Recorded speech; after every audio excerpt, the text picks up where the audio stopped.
the Psycho Squad Gaming Club role-playing episode. This features mature adults using mature language. If that bothers you, stop listening now.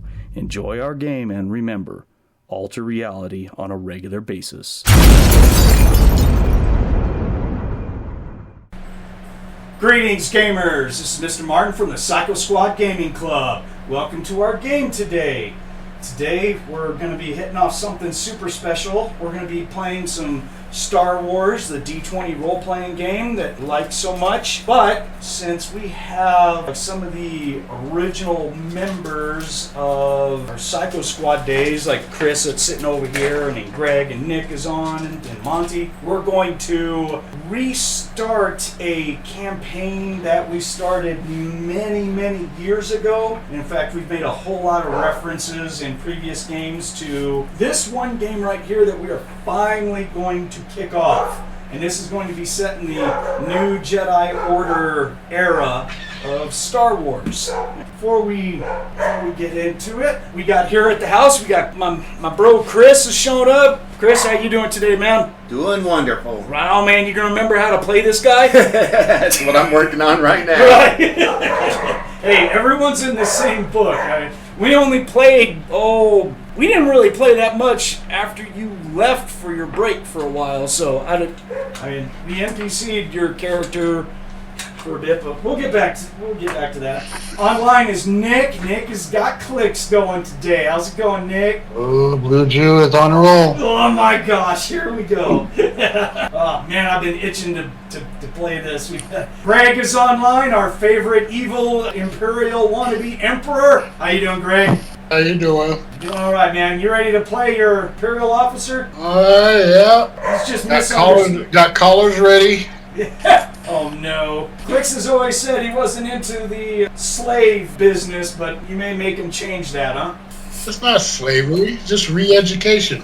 Yeah, sure. Oh my god. Holy crap. And then bringing up in the rear is going to be Catman's. Monte is on playing Sashi. How you doing, Catman? She's ready to go and ready to die. For make someone else, that is, die. It's always good to make the other people die. Yeah, there's going to be a lot of background stuff in this story that involves your character big time. And mine for an extent of the storyline too, right? Oh, yes. And by the way, Greg, I have my own collar. And it's got a leash and someone else holds it. Deal with it. We're just going to set this... We're going to set this now, aren't we? Just air out that laundry while we're here. Is that it, guys? All right.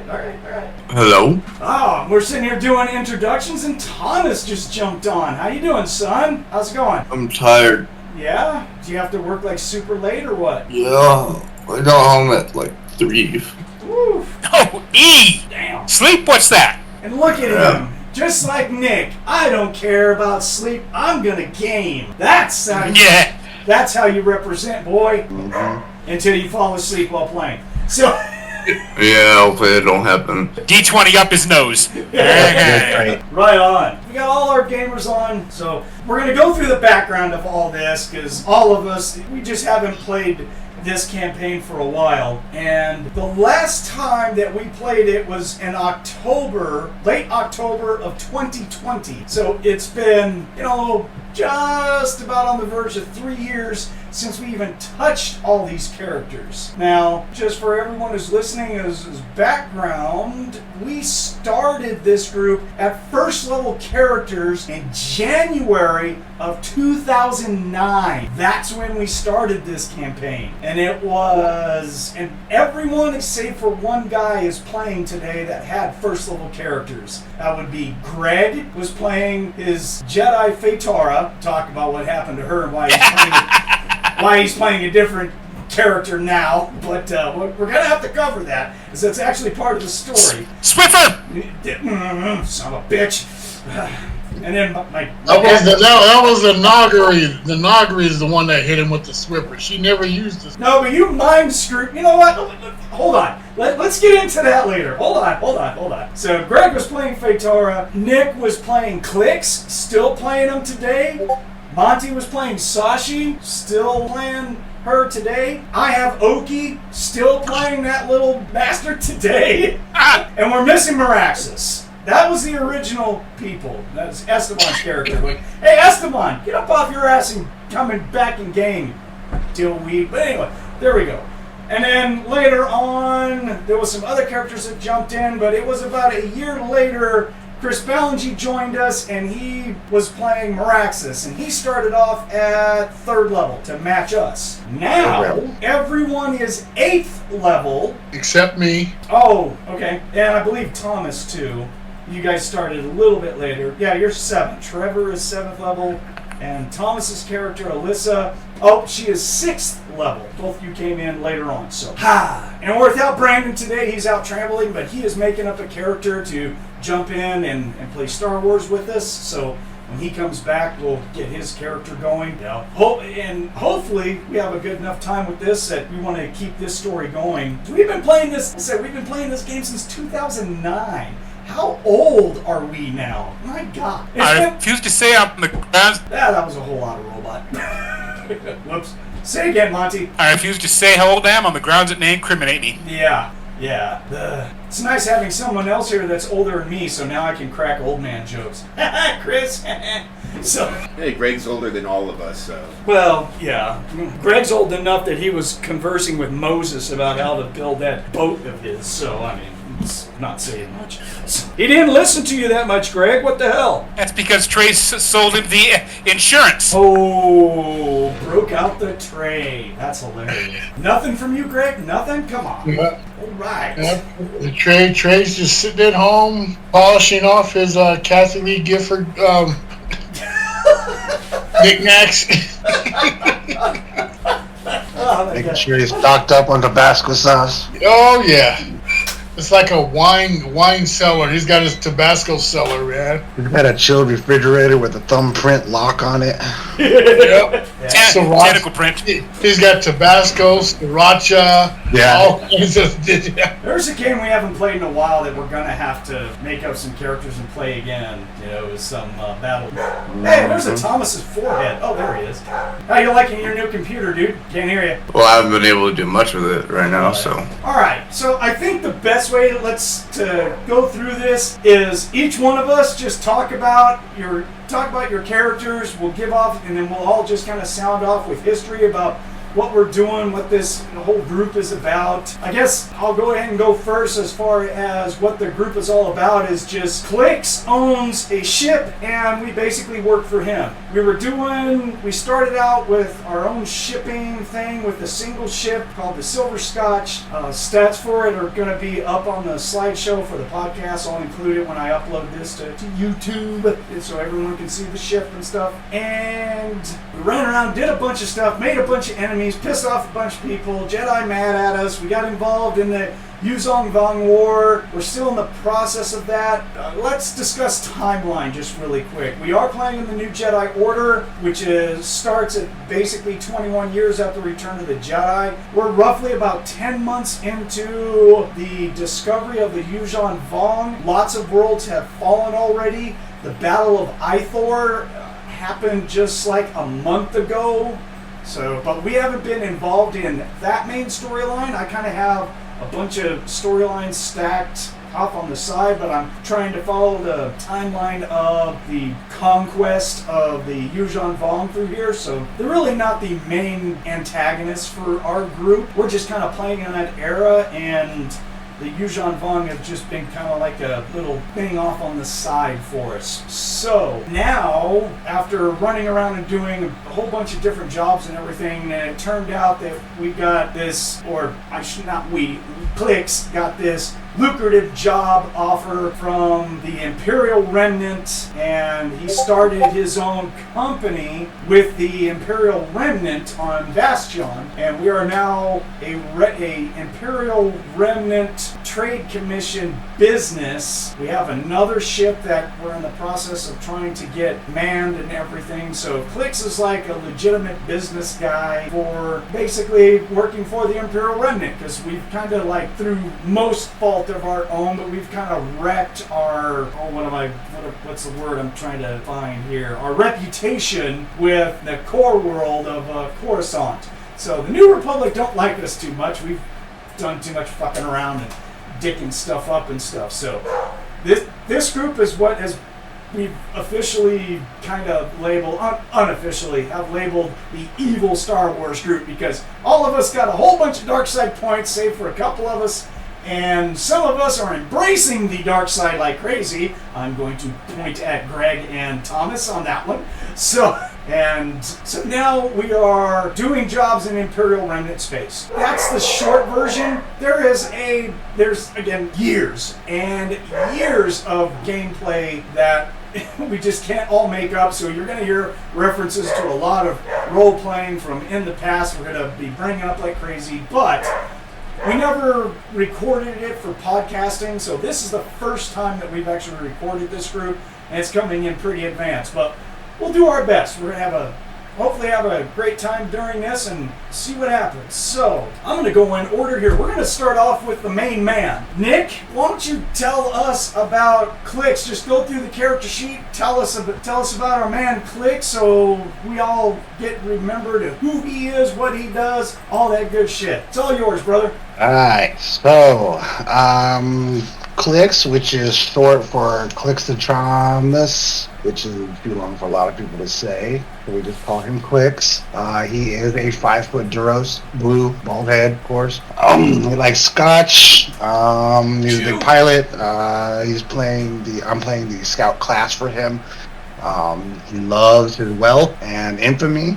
He loves to be popular. He loves his money. Blue Jew? Oh, sorry. That's my nickname, the Blue Jew. I do like my crew. I do like honor. Kind of got hosed when we got into the Imperial Space Company. I was trying to avoid all that, but shit happens. This is how we are. This is where we're at. I'm not much of a warrior, though that may change in the future for a multi-class. A lot of my skills revolve around knowledge, bartering, diplomacy, just being the front man for this entire.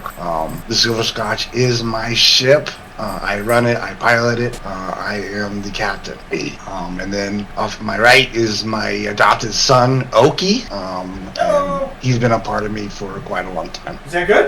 Can you send me my character sheet before you get to me, please? Yes. How do you want me to send it to you? Can I do it in Discord? Over Discord. I will do that. I'm sorry, Clix. Go ahead, man. No, it's all right. It's all right. I got this. Anything else there, Clix? No. All right, cool. Well, since you brought it up, let's talk about the ship. It is called the Silver Scotch. It is a Duros Transport BT-6. It is a space transport class. I'll have the stats up on YouTube so people can see the ship, but it has been modified by us. We have tons of great equipment in here, all kinds of kick butt stuff that's in here. We've got an R2 droid called Nacho. We'll explain why he's called Nacho, but we have an R2 astromech droid Nacho that lives on the ship, and we have a U2 C1 housekeeping droid called Chips.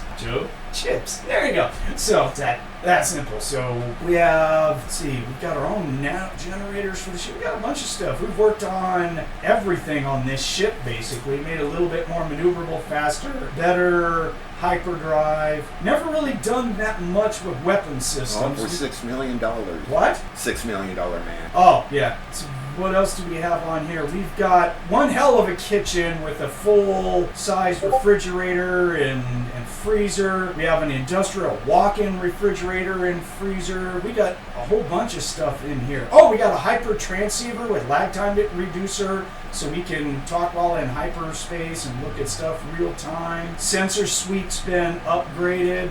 Yeah, we got all kinds of stuff. So, all right, that's up with the ship. Well, you mentioned him, Thomas. I'll send you your character in a minute. I'm just trying to run stuff. No, you're fine. I just don't want to be unprepared. No, I'll send it to you while over the next introduction. So next we'll go to Oki, since he is Clix's adopted son. I am playing him. I've been playing him since level 1. I started out as a 15-year-old snot-nosed little kid who knew everything about engineering and stuff. So he's And love nachos. Yes, and he's a big fan of nachos, yes. Junk food, shall we say. But now he's 17 years old and he's still just as nerdy as before. But he is a human, average size and height. He's a nerd kid. He's a level 8 tech specialist. All of his skills are just about craft, and he's got some professions, but his repair, that's what he does. Fixes things. If he's not working on something, he can't concentrate on anything else. He has ADHD really bad unless he's working on technology. Or as role-playing is worked out, or if he's watching porn. So... you know, I got pictures of my daddy in Phaetara that, anyways, more back in the day role-playing. Nothing wrong with that. Good blackmail material. Yeah. Hey, Greg, Phaetara, Yeah. put him on the glass, baby. There's still booby imprints on the inside of the glass on our ship. I don't know why anyone's ever took them off there, Clix. Why is that? Probably because they keep getting reprinted for some reason. Gee, I wonder who does that. Say again, Nick. I said they're framed in duct tape and it says don't touch. Daddy. Oh, we'll cover that about his twins later. So No. So Oki is a little kid who's got tons of knowledge, tons of crafts. He's really big into crafting his own space transports. He's got a dream that he wants to work professionally as an engineer on space transports. There was a storyline at one time where he was going to go to college for someone, but that dropped through. Now he's been kind of spending skill points and doing stuff with slicing. He's kind of become a good computer geek. He's got a really nice Mastercraft +2 custom slicing portable computer that he uses now, so does a lot of computer shit. His feats are all about just fixing stuff, though. I mean, if it's repair, that's what this boy does. He fixes stuff. He is the little nerd kid that has never grown up. My dad is Clix, and I try and look out for him, except with doing dirty whorebag Jedi chicks, but we'll cure him of that one day. That will be Oki, and I guess I'll go ahead and Monte will touch off on this, but over role-playing of years with Sashi and everything, Oki and Sashi have kind of gotten into this big love relationship and even talked about now at the point of even marriage has come up. In fact, I believe Sashi is wearing a diamond engagement necklace and Oki has an engagement ring, so we'll have to cover that in the future. But yeah, Oki and Sashi are a thing. And that took a while, so it wasn't something that happened immediately, it just took over time. That's Oki. So from here, let's bounce over to Monte. Monte, why don't you tell us about our lovely Sashi? Sashi she's rather unusual in the regard of what she is. Her race is Farghul. She is a pretty much a cat creature and so forth. As being per humanoid, her race is exceptional in what it does. But because her parents are diplomats of a particular level, she's always been raised in diplomatic situations, and this caused problems when she was coming of age, because at one point in time she overheard things that she didn't realize how important they were. She talked about these, and someone who shouldn't have overheard them. This caused problems that eventually fell back into the laps of the parents, and the father, let's just say, he blew up at her to such an extent that he felt she would be better to leave the family. In fact, just leave the entire planet. She did so, and after doing so, wandering and unsure what to do, courtesy of some poor advice given by people that she thought she could trust, but she couldn't, she fell into a bad crowd. And when she finally realized that they were actually using her, she attempted to renege on the deal and get rid of the individuals who had done it to her. This proved to be a very major mistake. She didn't realize how powerful the person who was in charge was. It cost her her arms, and she discovered that the one behind it was a member of a race of creatures called the Hutts. She'd had experience with them through being with her diplomatic family because while she stayed in the shadows, she had a lot of research and materials to go over so she could learn about races. The original idea was she was going to be tendered to become a diplomat before her falling out with her father. But now that she encountered one firsthand and didn't realize it, she pissed him off real good. Cost him a lot of money. He seen to it that her arms were removed and she was left to die underneath, sealed and chained in a large bag, underneath a starship arrival point. If it hadn't been for the amazing courage of an Imperial Remnants officer who realized what that mound was, as opposed to just being a lump left there, she would have died. He pulled her free, figured out what was going on, and she woke up later in the hospital. Over time, the two of them originally fell in love. She was extremely indebted to him, and he seen to it that with his considerable resources, she was given a pair of new arms. Sadly, she lost him when the Yuzon Vong incurred into Imperial Remnant space at one point, and even more worse, she was there at the time when his ship was destroyed. As far as she was concerned, she owes him a debt she can never repay. She had thrown in with Clix and his crew for a number of years simply because she needed to get herself stronger in experience, get more money built up, and eventually would have herself a lovely package delivered one of these days to the hut that cost her arms in the hopes that it would blow up half the moon that he was on. That dream has not changed.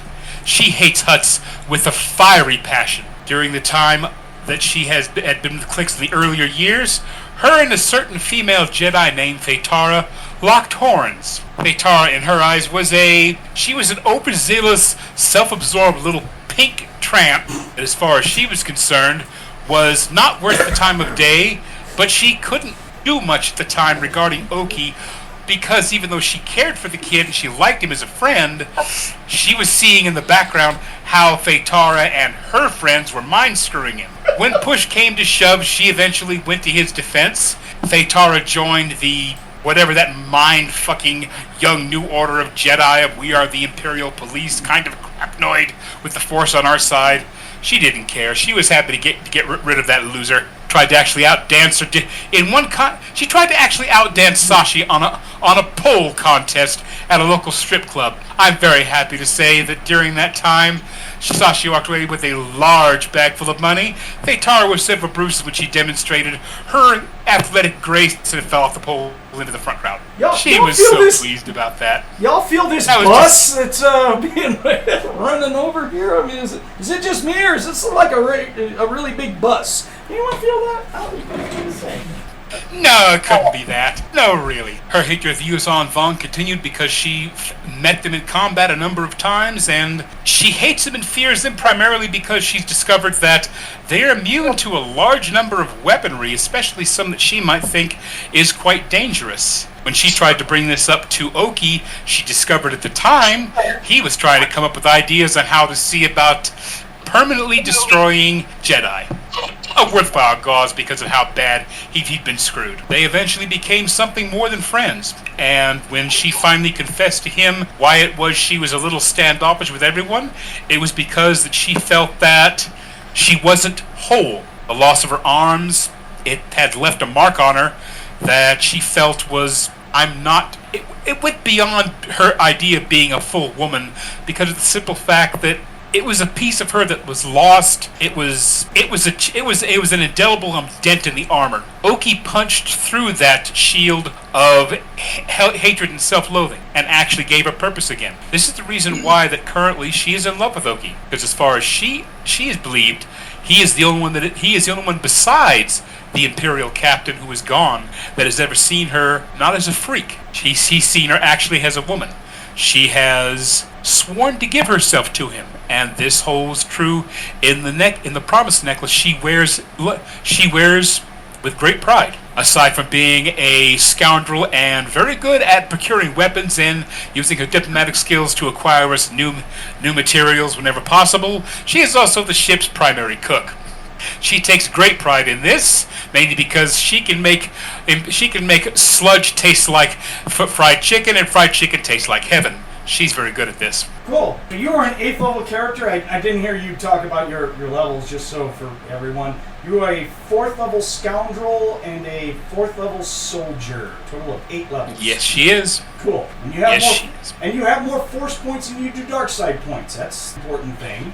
Well, that also came from the time when she actually saved our ship and crashing into a ship because she hit the big red button. Right. And it apparently jam-synced us out of net. And we almost did hit a Star Destroyer. That was kind of nail-biting. Yeah. Cool. All right. Thank you, Monte.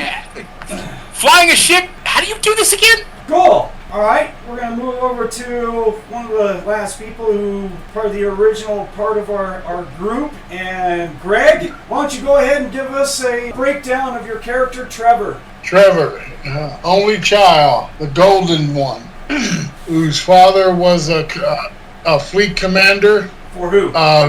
Who was forced into retirement. Well, who is he a fleet commander for? It's kind of important. For the remnant. Well, actually, back then it was the Empire. The Empire. He's very Empire-oriented. Don't really care for the name Remnant, but he still refers to him as the Empire.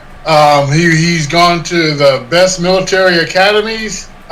Did very well. Showed lots of promise. But his career got almost tanked because of an admiral who didn't like his family, or essentially me, because he had his way with his daughter and filmed it. He has shown aptitude for spying, blackmailing, and gathering information. And he was recruited by the military intelligence and ended up joining Clix's group. He's very much... still acts like a noble, acts like a soldier, but he got to the rank of lieutenant in the military. He's a lieutenant, an officer for the Empire. Which is called the Imperial Remnant, but okay, we understand where you're going from. You even get corrected by your superiors. They're like, we're not called the Empire anymore. Although, you are nowhere close to being by yourself as far as in the Imperial Remnant space of Moffs and Chiefs and all sorts of other officers that call it the Empire still. There's a lot of them, even in the new Jedi Order. So he has in his late 20s, mid 30s, he got a side job working for the Hutts.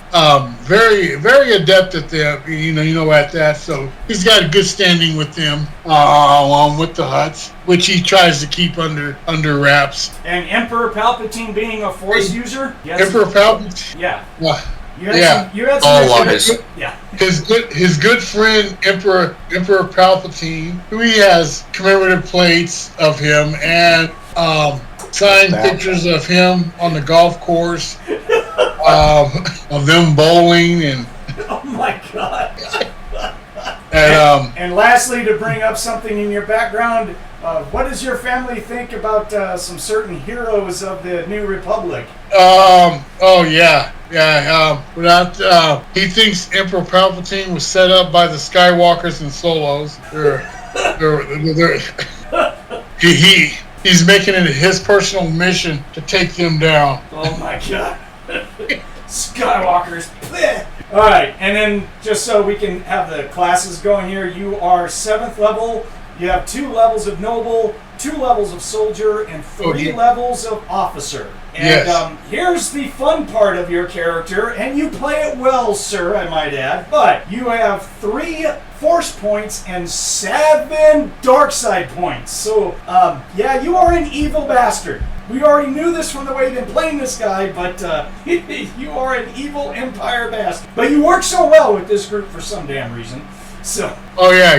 Clix. I help him with procuring good jobs and stuff for the Remnant.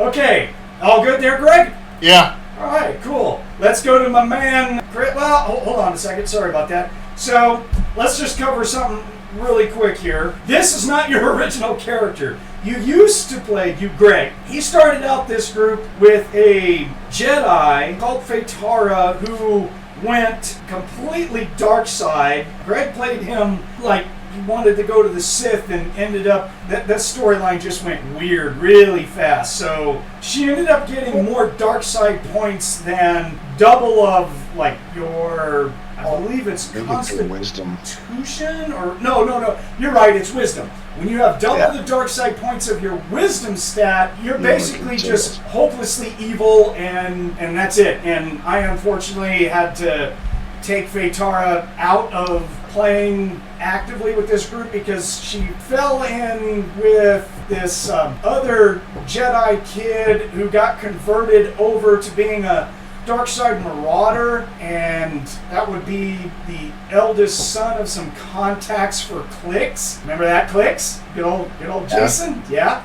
Mm-hmm. Yeah. You know, the woman you messed around on, and now the husband is okay with that for some weird reason. Sure. Hey, your boy, fucked the twins, so that family's just we're all deep in that family. Yeah. Oh yeah. No.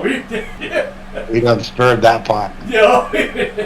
That was that's still a whole side storyline all to its own, there, dude. All to its own. Contact, so I mean, I'll take it. Yeah, there's big contacts with that one. So anyway, so Phaetara got lost. She's now pregnant with twins on some outworld planet with her Sith boyfriend / husband dude. And she is, I'm looking for the notes, here we go. She is becoming a dark side witch, and her 2 kids are super vested in the Force already, so there's a whole lot of prophecy stuff that's going on with the witches coming back, whether it's going to be Dathomir or whatever. A lot of this was due to a storyline we were running that involved Lumia back in the day. So Lumia made a comeback and basically possessed Phaetara, and that's why Greg lost that character. So then Greg made Trevor to run with this group. So Greg's second character with this group, but he's been playing with us the whole time, just so everyone knows. All right. Chris, you ready to talk about our messed up soldier back there? Oh, he ain't messed up. Bullshit! He's messed up as long as everyone else in this. Not Your this- turn, brother. not Go this ahead. gentlemen. Hit this guy up. What do you got? Abrams, Washington. Abrams is our ground-pounding grunt. Straight up soldier, but he's a weapons specialist. He can create, he can repair weapons and armor. He's just a pure blast to play. Always speaks the truth, never lies. He might spin it a certain way, but that's just called light. As I said, he's a weapon specialist, but his weapon locker, if he could carry it with him into battle, he would. That's a lot of weapons. He just has a lot of weapons. He does. And each and every single one of them is highly modified. There is not a single safety to be found on any weapon. Little side effect of background for your character. You don't believe in safeties for your character. Not at all. Yeah. And then he's got a genetic defect. He's got a small bladder, so he's constantly going to the bathroom. Really fun. Very rarely gets drunk because he's always pissing it away. Wow. But his big armor has got a built-in bladder into it, of which he just lifts the trapdoor in the heel of his armored foot, and it just leaks all over the place. So there's a lot of puddles across the ship that nobody knows about. Oh, we know. They're just trying to find out where the hell the leaks are. Yeah, it's that refrigerator Freon. I swear, it's the same color. Oki walks around going, what is leaking a yellow coolant? I don't remember yellow coolant. I guess his biggest quirk of all is he hates droids. Yeah, you rolled it. He Hates droids. hates droids. In fact, there's a droid planet that might have a bounty on my head right now. That's an ongoing story still? Yes, it is. Yes. It is still on the storyboards, buddy. It is very much active. He is engaged. Oh, yeah. That's right. You are engaged. He's engaged, and he's out here making money because he wants to be able to provide her the life that she's accustomed to. Dipping your pen in the company ink because she's a staff member for Clix's office for the shipping business. Yeah, but her father is pretty Her important. father, on the other hand, Yep, whom I get along Wait. with wonderful. this is true. He's looking forward to he already calls me son, so I'm in good with the family. He understands my job takes me away from everybody. And basically, I look at myself as the protector of our wonderful ship, Captain Clix. We have rescued him too many times from his own self and the missions Oh God. that he chooses. But I'm behind him, leaving little puddles Yeah. and taking care of them. There you go. And it's wonderful to have you back playing Abrams again. Oh, you yeah. played him when you first created him, and then you left for a little while. We kind of NPC'd him for a couple of years, and then we stopped playing for a while, and here we are starting it back up 3 years later, and it's cool that you're back with us and playing again. So that's the whole reason why we decided to do Star Wars again, is because we got everyone who's a core member is back. So all right, y'all good there, Chris? Yes, I am. All right. Then bringing it up in the rear is going to be Thomas. Thomas is bringing out a character. He's only been playing with us for a couple of years before we stopped, but he's got a cool character, very interesting background. So Thomas, tell us about your character, man. One thing. So am I multi-classing now, or do I have to wait a bit? You gotta Like- wait until you go up a level, and we've got to talk Okay, about. okay, Yeah, okay. you need to study your holocron cube, and then that will enable you to do some skill swapping, which is what we got to Okay. talk about later. Okay, anyway. Just Well, talk about her the way that you have her right now. That's what matters. gotcha. Alright, so I am playing Alyssa Boxter. She is a 6th level Force Adept. Very tall, very strong woman. She's like 6'4". Ugly. Yeah, she ugly, alright. So she has a 9 charisma. Yeah. So she ain't the prettiest. She got hit by an ugly tree. Yeah. She hit all So- the branches on falling down the ugly trees. We hit the roots on the way on the bottom. Yeah. So, she is a little evil bastard, or a big evil bastard. So she's a Force Adept. She uses her quarterstaff as her main fighting weapon for right now. That is until she gets a certain weapon. I which can would be remove the safety nice. for you. Huh? I said I can remove the safety off of that for you. She owns no guns whatsoever. So Yeah. She's. Let's see. well, your feats are all about fighting unarmed and with your quarterstaff. Yeah. Yeah. You are an Trying to unarmed remember. machine. Yeah. Her, oh yeah, that's right. Sorry, I'm trying to remember this. Lots of skills. Battle mind, heal self, move object. Force lightning. You like to use your force lightning and enhanced ability. All of those are good for combat. Skills are all good knowledges, stuff like that. Yeah, you're a big force user. Yeah. So right now she is being trained in the, well, let's just say Sith arts. She has a holocron right now from the Sith. I think it's my sister teaching me, right? It's my sister teaching. I don't have her as your sister. You just call her sister. But anyways, it's Right. Because your grandfather, in his blood relation grandfather, he goes by his name is Dorman. He's a human male, Jedi Guardian 7, Soldier 1, but he's a dark side devotee of 6. He's a converted Dark Jedi. Right. He is part of a group that is now a member of an old group that's coming up. We haven't really covered who they're from, but he's got a base somewhere. And his first apprentice is Xantha, which is a miraculous Right. female. Those are the chicks that use the Force to see and everything. But she is a dark side devotee and a Sith acolyte, and basically Xantha is recruiting you to train with Dorman to become a Sith acolyte, and you have a Sith training holocron that comes with Sith acolyte skills, which will allow Right. you to switch Force ranks and to meet basically the Sith Acolyte class. So basically you got to study this for a little while, then when you're going up a level, we can adjust your ranks to where it will fall in line to what you need to take that prestige class. Gotcha. And then you'll get skill points and everything. Then you can take the prestige class. That's where you're at right now. And also put out there that you were brought into this as kind of a Imperial liaison and assigned to Trevor. Yes, I'm his bodyguard right now, I'm pretty sure. Yes, that is correct. So, and then for some reason I'm extremely honorable. I don't know, bro.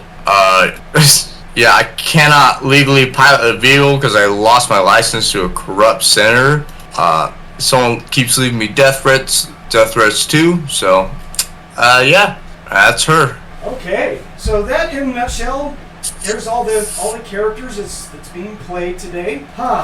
All right, where to start? All right. Clix, you're taking a bubble bath today and you wake up with 15 Twi'lek slaves all slobbering over your body. No, never wait, hold on a minute. Well, shit. It'll be a big bathtub. Yeah. So, last time we played, I'll try and go over it quickly, but this is just it's been a few years, so we probably all want to remember what we played last time. Thank goodness I take notes sometimes. So in October of 2020, we had just started with the Imperial Remnants Commerce Commission. You being Clix, you have the Silver Scotch Shipping Company. It's an Imperial Remnant Trade Commerce shipping business.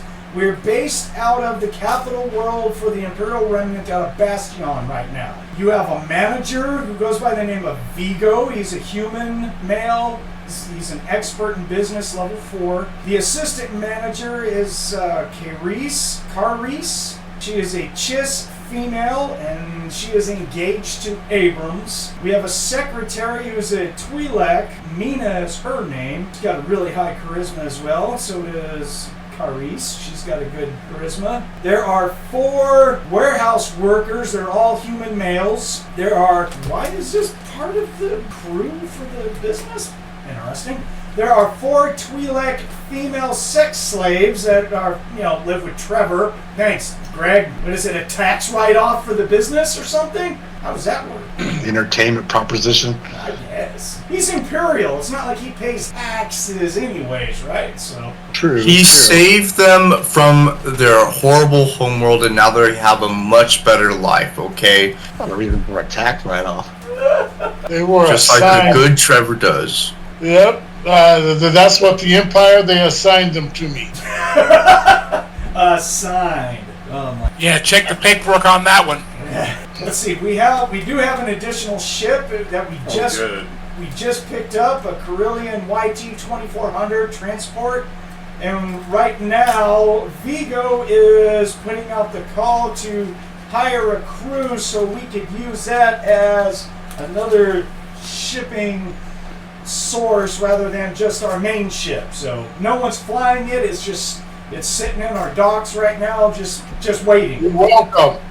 Yeah, Trevor did have something to do with that. When we played, he was the one who was making the rolls to get that requisition for that ship. So yeah. Oh, what did we do?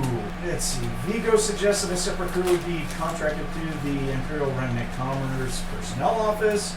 Clix agrees. Okay, so we're still working with that. Commander Fresna meets with Trevor. Oh, okay, that was dropping off Lala, who's not part of this group anymore, so we ignore that. Martin contacts Trevor. Oh, that's right. Greg, just for your notes, so you remember, your CO's name is Martin, M-A-R-T-I-N. That's your boss, okay? Okay. He's an Imperial Remnant Intelligence Officer. He's your manager, okay? Just so you have those notes. If you didn't already, but still. Trevor uses requisition supplies to get food for the ship, clothes for his slaves, and clothes for Alyssa. Oh, okay. What was his name? What was the name again? Martin. M-A-R-T-I-N. Martin. Martin holds a meeting for Trevor and Clix. They're to load up supplies for an outpost located on Neuron, along with a 12-man trooper team. Oh, damn. They'll be dropped off from an Imperial Remnant destroyer, and while under cover of barrage, they will run the blockade. There's a large separatist and hired pirate fleet trying to blockade the planet. Trevor is then ordered by Martin that he is to gain information on a project called the Hand of Thrawn, and basically tell no one. All right, so you have a secret little side quest there, Greg. You might want to take note of that. So we load up the ship with supplies and the troopers. Destroyer travels to Neuron, 18 hours away. Engages the separatists and the pirate fleet. During the trip, the troopers and some of the crew have a good time. Oh great, we all drank. Oki and Sashi and someone named Skittish have a three-way that actually scares Oki because Skittish was too rough. Oh my god, what the hell are we doing? Monte? Good lord. Who is Skittish, Monte? Is that the other Farghul friend of yours? I think so. I believe that is her. Okay. It is the second time she has brought another Farghul to bed with her. The first time was a number of ways back when Oki was still, quote, single. No, it's the same one. Yeah, it's the same one. Skittish is the same one. Yes. How she ended up here, I don't know, but I'll have to look it up. But she is someone that you have, had relations with Oki before, but this time Oki kind of got scared. So that was. Yeah, she didn't expect her to be that rough. Well, yeah. It was because Oki is a little delicious boy, and she just kind of said, "Oh my God, I love me some vanilla." Boy. she went really after that kid. They call the hair off him like someone else. Battle Lords reference, thank you. Mm-hmm. Hey, Orion. Meow. That's why he's hurting. Yes. Keen the dwarf. So many hairballs that time. That poor Orion guy doesn't have any more hair left on his body. God, I keep calling him Orion guy. I forgot his name. Come on now. Come on. What was his name? Well, she has a thing for Orions. That was very true. Buck! Very true. Buck! I got it. I remembered it. There you go. Buck, because man with the rainbow cloud inside his environmental armor. Good old Buck. Hey, Chris, you were playing in that group too, man. You had your sniper. Yep. He was also an Orion. Were you? Yep. Oh, yeah, okay. there's two Orions. Oh, okay. But according to Trey, there was only one sniper, and that was him, even though he couldn't hit the broadside of a barn. Ouch. Damn. Don't get Buck's the only Orion that we know that in his personal equipment must always be at least 300 meters of string, because that's how he flies ships. That was Hal Rasha. That was a different guy, actually. Yeah, that was NPC. Oh, really? I thought it was Buck. That was the Orion we were working with. Buck was not a pilot. Buck was the demolitionist of the group. And drug user. Yeah, AKA drug user. Yeah, that's putting him up. The chemical abuser. Let's see here. So we traveled there. Destroyer unloads a ship. Clix evades blasters and Z-95 headhunter fighters. Let's see. We make it to the planet. We land at an outpost while it's under fire from the mountains. Oh, I remember this. We're at like a side mountain, like little outpost where we were trying to drop off supplies and help them out and everything. That the one where the tree was in the middle of that outpost that we were helping them out with? The sacred tree? The Rangers? Holy crap. Or was that before? That was, no. I know what you're talking about. No, that's before when we were doing the fight with the Yuuzhan Vong on that one planet that had this. Yeah, that was farther on. Right. That was, that was earlier. Actually, that was before we became even Imperial Remnant. We were on the run from this stuff and doing jobs, and then after that is when we became Imperial Remnant. Okay. Yeah. I got all those notes. It's just hard to look them all up because, like I said, this is one big ass Word document that's got notes on it from, again, 2009. So that was before. This one is just a little outpost that we went to get information from. Blaster Angels, which is the Imperial Trooper unit that was there. They set up a perimeter. Abrams, Maraxis, and Sashi go off on the ship and start shooting up the mountains. Trevor and Alyssa going to the command center underground. Oki turns on the shields to protect the ship until the fighting stops. Trevor tries to get an outside signal but flubs the repair roll. He then goes to the next room and bugs the medical personnel. They find an old Empire age medical droid that has been cannibalized for parts. They get yelled at by a nurse to leave. He then calls out Clix to ask if Oki can come over to the building and help out with the droid stuff. Sashi gets told to follow Oki, and then they went to cover fire. Alright, there is a separate communications room that is now like really decked out, because when Chris Oz was playing with us and he was playing his Nobel, he put a ton of money into a communications suite in the Silver Scotch, and we still have that. It is. That's why all our communications equipment in there is like freaking top-notch Mastercraft stuff. He put a bunch of money in there, and I talked to him yesterday about playing, but he can't afford the time away from family, or else he would love to play his guy again. Even though he kind of quit because he got tired.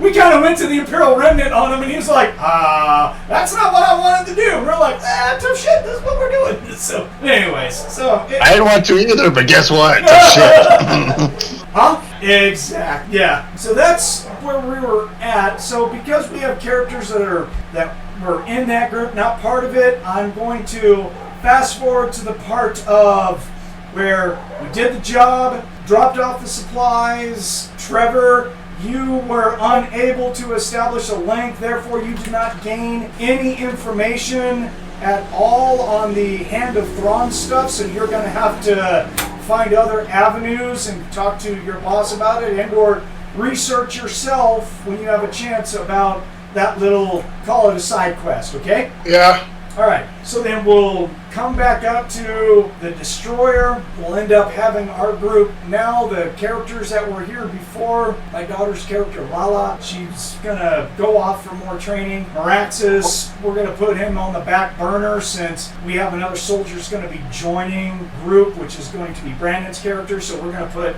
Maraxis on the back burner. Our medical guy, Scald, we're not going to play him either. I'm putting him off on the side. So we're just going to be running with the characters that we have now. Shorten it up just a tiny bit. So before we had a whole bunch of NPCs, but I've decided we don't need that. If anything, we can say like Maraxis and Scald and Lala and all that. They go to the other ship. Oh yeah, why don't we do that? That sounds good. Do you have any issues with that, Clix? Is that okay? Oh, that's fine. All right. Well, we'll throw them on the other As long ship. as they're making me money. Yeah, there you go. Get your ass over there and make me some money. Now you just have to hire a good pilot, because none of them are that really. But your boy's got that. He'll take care of it. Cool. Just as long as he doesn't find anyone that presses red buttons when they get scared. Yeah. So, bleh. Wow. Okay, so we're all basic caught up. As far as date for marriage for Abrams, I have no notes on if that has been set, so we're She's just going to go with that from right now. Yeah, got a ring. Okay. Because we did that about the same time that your son did it for Sashi. Okay, that's interesting. I didn't have those notes, but that's cool. Actually, I might, but I just Might have it's glanced probably over it. hidden somewhere. Yeah. I haven't gotten to it yet, so That's fine. That's cool. But she does have. We haven't set a date per se. Okay. But she does have the ring. I know Dad was starting to make plans since he's the one who gets to pay for it. I think what it was is once we came back from whatever mission we were on, we were going to sit down and set a date. Okay, that's cool. So, we are now actively standing in a loading dock for the Imperial Remnant inside of a Star Destroyer. The Silver Scotch is on its landing legs, sitting there. The ramp is down. All of us are just standing in a group. Clix, you just got done talking to an Imperial officer who is a supply officer who is checking off your stuff and he tells you if you want to stay on your ship, you can, or if you want to go back to berthing rooms for the destroyer, we can make that happen as well. But we are going to be traveling back to Bastion. We have urgent orders from our intelligence that we need to make haste to head back to Bastion as soon as possible. So we're going to be making the jump here real soon. Alright. But more than likely, we are going to go on to red alert status. So it might be best just to have you and your crews as non-military personnel to be stationed in your ship, if that's okay with you. Yeah, we'll stay on the ship. Okay, I would appreciate it. It makes it a lot easier on the paperwork. So, Yeah, just in case we gotta get out of here. Understood, sir. So with that, thank you very much. Have a good one. Bye-bye. We'll let you guys know what's going on. Please don't, please don't roam around the destroyer. This is a military vessel, so you are Imperial Remnant citizens. I understand that, but you're not military personnel, and we're going on lockdown and red alert status here very soon. Totally clear and understandable. We're just gonna stay on our ship and be comfortable. Cool, right on. So Oki's just standing there, little tall geeky boy, got his tool belt and his dirty t-shirt on with his jeans, looking at his dad. He's like, here we go again, right, Pops? God, I hate this. Let's get back on the ship. Dad's on his left side, she's on his right. Yeah, he keeps knocking her tail down. It's like wrapping around his left leg. He's like, he's not used to that just yet. He's like, God damn, boy, when did you get taller than me? I remember you were just not too long ago. It's a small growth spurt. Did I put down that he grew up? Am I now taller? I'm 5 foot. I have on my character sheet he's 5'7" and 200 pounds. I should probably adjust that. I mean, he's going to be turning 18 here really soon. Oh shit! Yeah, I'm taller than you. You're only 5'1". Never mind. Yeah, you're. So I put my elbow on top of your head. I don't know, Pops. I don't know when I grew up like this. It's all good. Get your hands off me, boy! While we're out on the docking bay, I look at the officer, I wait for Clix and them to leave, and then I'll walk up to him. Okay. And tell him, hey, son, I need a secure comm channel, secure comm line. I need to talk to the military Martin. 8. I need a secure line. Well, you wouldn't give his name, not to one of the low supply officers. Oh. You would just say, I need, you need secure. I need a secure line. Yep. I'll have my Sith bodyguard with me. He just kind of looks. Well, you can't say Sith. She's not that. Well, no. I'm telling you. Okay. I'm sorry. I thought you were telling him. I was like, let's not make that distinction just yet. No. Here's an interesting question for the two of you. Does Trevor know about the whole Sith? Oh, he did, because he got knocked out by your sister. Yep. Yeah, when she showed up with the holocron cube and gave it to you. She knocked him out with the Force. I remember that. Yep. So Trevor knows that you are turning into a Sith. Yes. All right. Greg, does that sound right? Right. All right. Excellent. Cool. All right. Just make sure that we got that going. So you request a communications room. That's cool. And he'll salute. Do his yes, sir. Follow me. I'll take you to a secure communications room. So he'll take you off, drop you off in a room. Dial up your commander. His holographic self is going to pop up there. He'll just greet you. He'll say, Lieutenant Nashworth, report. I said, well, the information turned out to be a bust. You're looking for a workaround. I gotta go get the information some other way. I give him all the details of what happened. Okay. And he's like, yeah, we received the reports from that blockade. We're going to let the pirates in that blockade exist for right now. We have other pressing issues. The destroyer that you're on right now, along with all the carriers and support groups and fleet services from at least 5 sectors away, have all been recalled to Bastion due to an impeding attack. Oh. We have intelligence that Bastion itself could come under attack from the Yuzan Vong forces. Okay, so we're in there to reinforce the line. Well, all the ships are going back to Bastion for defense of the world, yes. Your new orders that you're going to be getting is to basically act as a ground officer for coordination of defense. We'd like for you to stay with your group that you have helped foster and make sure that they have Imperial coordination to continue. We might be in need of your group's firepower, ships, all kinds of stuff if it comes down to it. We cannot take this force of Yuzan Vong lightly. Deep scans have showed a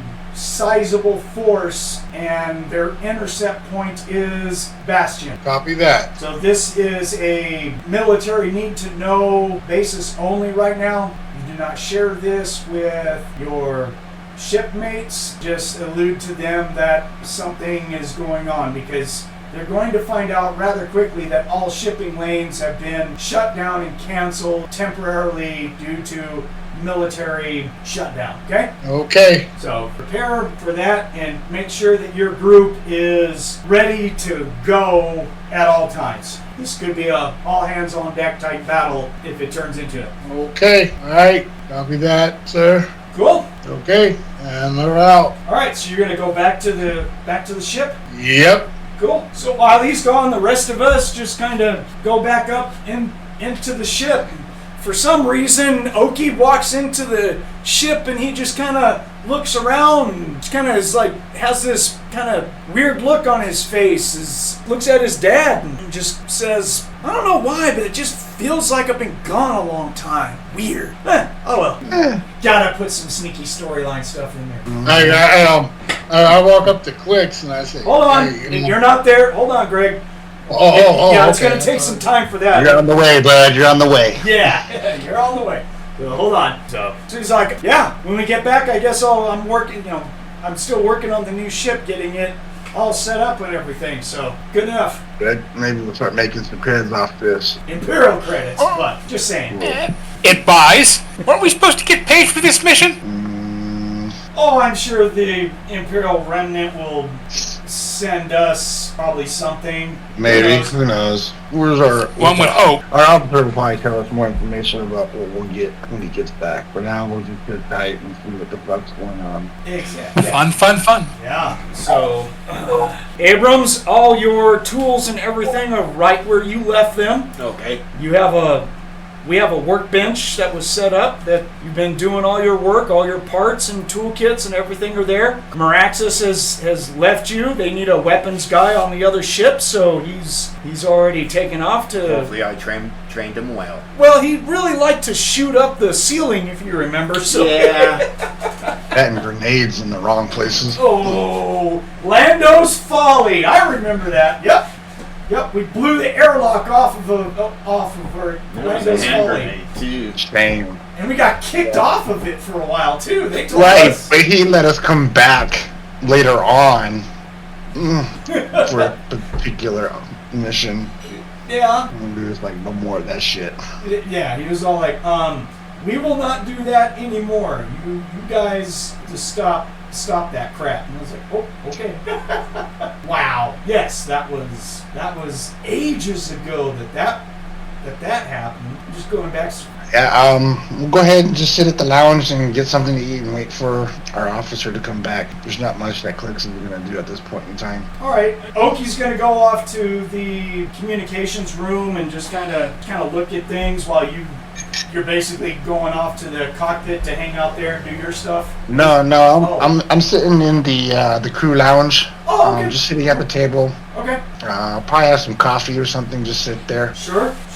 Sashi, what are you planning to do? Well, basically, now that we can settle for a little while, she can finally relax, take it easy, and bleed off a little bit of her frustration in the kitchen. Like, calm down. Do some nice things in the kitchen. Always makes her feel good to cook. Oh my goodness, here we go. You want to make the first die roll for our returning group. Interesting. Okay, so roll your profession cook, D20 plus, oh my god, plus 14. Yeah. Holy crap.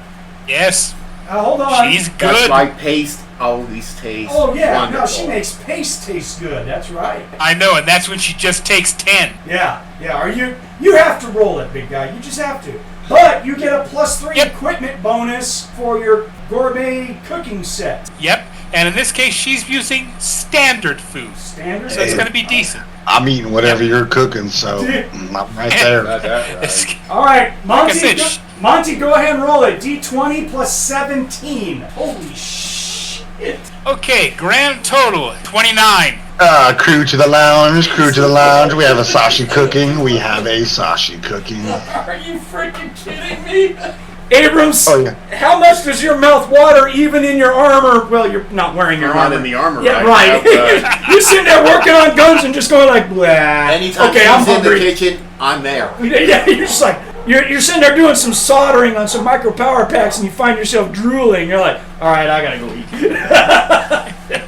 Why does the solder smell like, what are the other pork chops? Holy moly. That's the Sashi we've come to love and enjoy. And this was a basic roll. Right on. While she's cooking, Oki's gonna come walking up to Clix while Clix is hanging out and it'll be like, hey Pops, so I was just checking stuff out and I don't know if there's any significant information or whatnot, but I noticed that all of Bastion is on military lockdown, so we can't even do any jobs right now. That no ships can leave, no ships can enter. They're on 100% red alert lockdown right now. What? Oh, sorry. Sashi's cooking. Oh, shit. Give me a sec. I would do this while she's cooking. This would be before we eat, but anyways, yeah. We'll take a look. We'll run the scanners, see what's going on, see if they have scattering or signaling and. Yeah, and then there's going to be a notice that the destroyer that we're on is on red alert. Everything's blocked down. Their shields are up and everything, which we were expecting, but still. Yeah, well, he had told me that, so. Right. It is kind of hard to get information out on the hypernet because the destroyer has their shields up, so we really can't get a signal out unless. Well, maybe we can. If you want me to slice it, I'll try, but they may take it personally if they detect me. That's what I was thinking. Maybe you could find some signal within their systems. Maybe there's some whispers in the wires. We could get some meaning. I can try. I mean, I can tap into their system and see if I can't find an external channel that I can piggyback off of. Or I'd rather know if something's coming our way that we need to be prepared before these guys tell us and it's too late. Okay, so he's going to use his, so he's going to go off of use. He's actively slicing now. Gets a +2 with his computer, his slicing computer. He's going to plug into our system, and I'm going to roll for him. That'll give him a total of a +18 on the skill roll. Jesus, this kid is good. But you got to have the right equipment, so.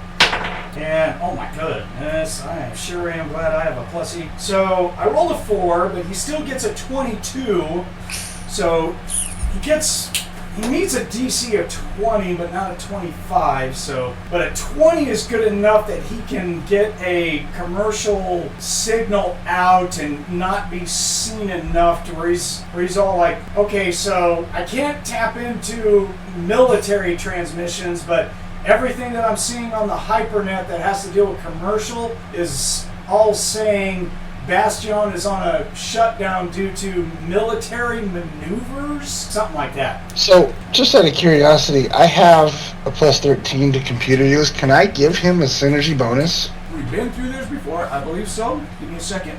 It's a very cooperation. Yes, you can. Go ahead and roll your computer operations skill. Computer use, right? It will be computer use, yes. It's 10 on the die plus 13 is 23. 23, okay. So you just have to beat a DC of 10, and you can't take a 10 on cooperation rules. So you give him a +2 circumstance bonus, which bumps him up to a 24. Damn, not enough. With that bonus, the additional information that you get is someone on the outskirts of Imperial Remnant space called in a distress signal saying large amounts of ships and asteroids on their way to Bastion. Is that an indication that Bastion might be under attack?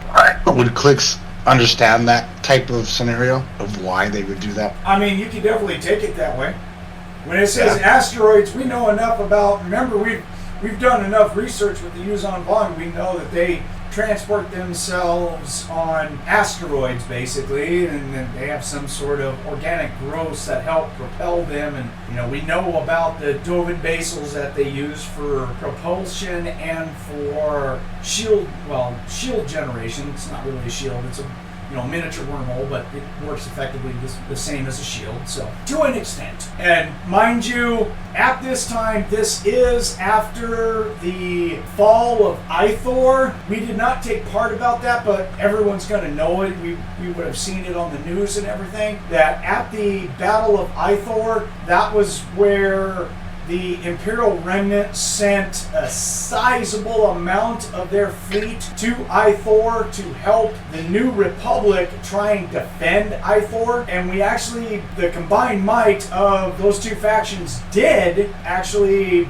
defend Ithor, but there was a battle on the surface between a Jedi and a certain commander for the Yuuzhan Vong that decided the fate of Ithor, and the Jedi ended up winning. He killed the commanding officer of the Yuuzhan Vong, and when the Yuuzhan Vong were leaving, they released spores that destroyed just about all the surface of Ithor, and Ithor became a muckball. Basically, they released some sort of viral bacterial agent into the atmosphere, and it turned all the vegetation on Ithor into black slush, and that is called the Fall of Ithor. And the Jedi who caused that was one Koran Horn. So after that, the Imperial Remnant was all like, we need to pull our stuff back because there's too much going on. And the New Republic kind of got their panties in a wad because supposedly the Jedi lost Ithor for them, and they kind of the Senate decided to turn a blind eye to what the Imperial Remnant did, and a whole bunch of Moffs and stuff still in charge of the Imperial Remnant were like, come back and guard our space. So now they're separate once again. There you go. There's background for for the Yuuzhan Vong War that's going on right now. So I'll be sitting there with Oki. We'll go through it's just data that's coming through the computer. I'll point it out. It looks like Bastion might be getting ready for an incursion. That would suck. I mean, I guess that would be a reason why they would lock everything down. But what does that mean for us, for your business and the other ship and everything? Well, it could mean the end of it for worst comes to worst, which means war on Bastion, which means attacks, which means destruction. Hopefully they don't get us involved in this incursion, but it looks like they're heading back towards Bastion anyway. If there's a battle and it goes bad on Bastion, then that means both of our ships are going to be taking refugees off again, and we're going to have to deal with all that. Because remember the last time we were transporting refugees, we had that frickin' Yuuzhan Vong that was looking like a human that was on board this ship. If you remember, that happened. Yeah, I prefer not to go through that. I don't mind helping, but we don't have any, we do have a Force user on the ship. And we did, the previous At the time, we had, what was his name? Finbar. Finbar, who could sense, but we got rid of him, or he's on his little quest, journey, whatever. So we don't have him anymore. It's just another Jedi. Good riddance. Right, but we do have Alyssa? Is that your Alyssa. character's name? Yep. Alyssa. Okay. I wonder if she can do the same thing, or if she would come in contact. I know you hate Jedi, OG, but right now they are a detection to these guys. Understood. They are at help. As long as she doesn't wield a pink lightsaber and try and bed you again, that's fine. Yeah. But all Jedi do suck, though. They are assholes. Every one of them. Finbar was an asshole. She was an asshole. I don't know about Alyssa just yet. I don't think she's a Jedi, though. Or she's ever going to be a Jedi because she's got ties with weird stuff. There are a few good ones. You did like Colt for matters. Uncle Colt. He wasn't a Jedi, though. Wasn't he? He was just a Force Adept using his Force skills to help pilot his ship. But he was trying to be recruited by Kip Duron at the time, and Chris kept telling him, no, I don't want to do that. I just want to fly a ship. That's my job, flying ships. So. But did he was tell a fighter us pilot. that he was did he tell me and Oki that he was using Force, or did he keep that under wraps? He kept it under wraps for a while, but then it came out when he was doing moving stuff and things like that with the Force, and we saw him doing it in an emergency. It was something that he lifted, or he saved Oki. I think it was like a piece of debris or something like that was about to fall down on us, and he used move object to move it out of the way and save us, and that's when we were like, he's a Force user. Okay. Abrams, to the cockpit. On the way. You think you can continue to scan the channels, Oki? See if maybe something else comes up. Oh yeah. I got them active going right now. Anything that comes up in that room is gonna come up here on my PAC-20 on my arm. We're good. Maybe have keywords in your search too. I'll keep on it. Let me grab some food and I'll go live in the communications area, because this could be bad. I have a lot of good stuff in my room still I need to go get from our base. I can only imagine you don't involve walking into your room and finding certain things. So Abrams. Yes. Yeah, Oki will get up and just kind of pat Abrams on the shoulder and be like, "Yeah, you may get to shoot a whole lot of stuff. Keep your guard up, old man." He'll just keep on going. You're like, Yeah. So speaking of Abrams, are you ready to lock and loaded? Everything's good to go. Always. Okay, Everything's your locker cleaned, is ready. ready to go. We may have an issue once we get to Bastion, and I may need you in front line, tearing and mowing shit down. Oki here is scanning channels on the Star Destroyer, which is named what, by the way? I'm sorry. I don't know if there was a name. Give me a sec. Continue on. Yeah, you can make one Prometheus. I don't give a shit. Yeah. I I may have given it a name before. Let me look it up. Yeah, so we came across, because they said to me that we were going to be on red alert for the entire trip, which is kind of a red flag for me. So I'm having Oki go ahead and check the scanners. And we came across something about maybe a possible incursion on Bastion, which we're supposed to be going to, is where my company's at. So right now Oki is trying to see if he can get any further data. I just have this bad feeling once we get to Bastion, shit's gonna hit the ceiling fan and it's gonna splatter all over the fucking room. I'm gonna need you, because you are my second hand, my first mate, and my ground pounder for sure, to lead us if we get into any battles. Alrighty. Let me go check everybody's weapons and armor in the meantime, in case we need to do any quick repairs. Yeah, for sure. Make sure armor's all good and ready. I don't know how long this trip to Bastion is. They didn't tell me. 18 hours. So we have literally 3/4 of a day before we get there. Okay. You have that time, sir, to make sure we are ready and prepped for any type of battle. Alrighty. I just run around to everybody checking their weapons and armor. Now, we don't have the officer or the other one back yet. They should be heading back here soon. The officer may know more, or Mr. Trevor may know more about what's going on than any of us. Alyssa is a bodyguard, so she may not know anything, but you need to have a talk with her because of the potential of who the incursion is coming from. We've had issues in the past. I might need her help on that.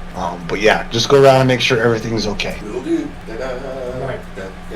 Greg, Thomas, you guys are arriving back to the ship. So, Greg, what did you want to do? Oh, I just tell them we get back.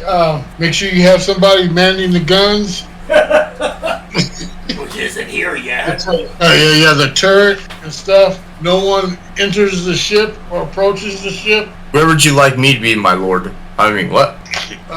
What is it? Would you like to be on the front line? Would you like to be in the thick of it, or would you want to be in the back with me? Because I'm going to be, Preferably in the back with you so I can protect you, good sir. One more feat, which I get at Well- next level. Well, Trevor, I mean, do you know what's going on? Why they have us on red alert? I'm sorry, someone asked me a question. I apologize. I'm asking Well- Trevor if he knows anything about what's going on. Okay, so you two are talking. All right. I can't say anything, but be on your toes, be ready. That helps. That helps a lot. More secrets. Love it. Yeah. My man Abrams is going to check weapons, make sure everything's functional. If he comes to you, just let him see your stuff. I go to, Keith, how How far is our building, our business, our building from the docking? We can still see our ship from there. What he's asking I'm asking. is the Silver Scotch Company on a dockport or near a dockport? You have your own dockport. So you have You have 4 pads on at your business. It's its own. It's its own. Remember, they're all covered because we had that one attack. We had dome covers on them, irises that open up. You have your own 4-pad thing that are just big enough for space transports. And we had talked at one time about converting 2 of them and making it 1 to have enough size for freighters, big ones with cargo haul. But that hasn't happened yet. You haven't been in business long enough to do that type of construction.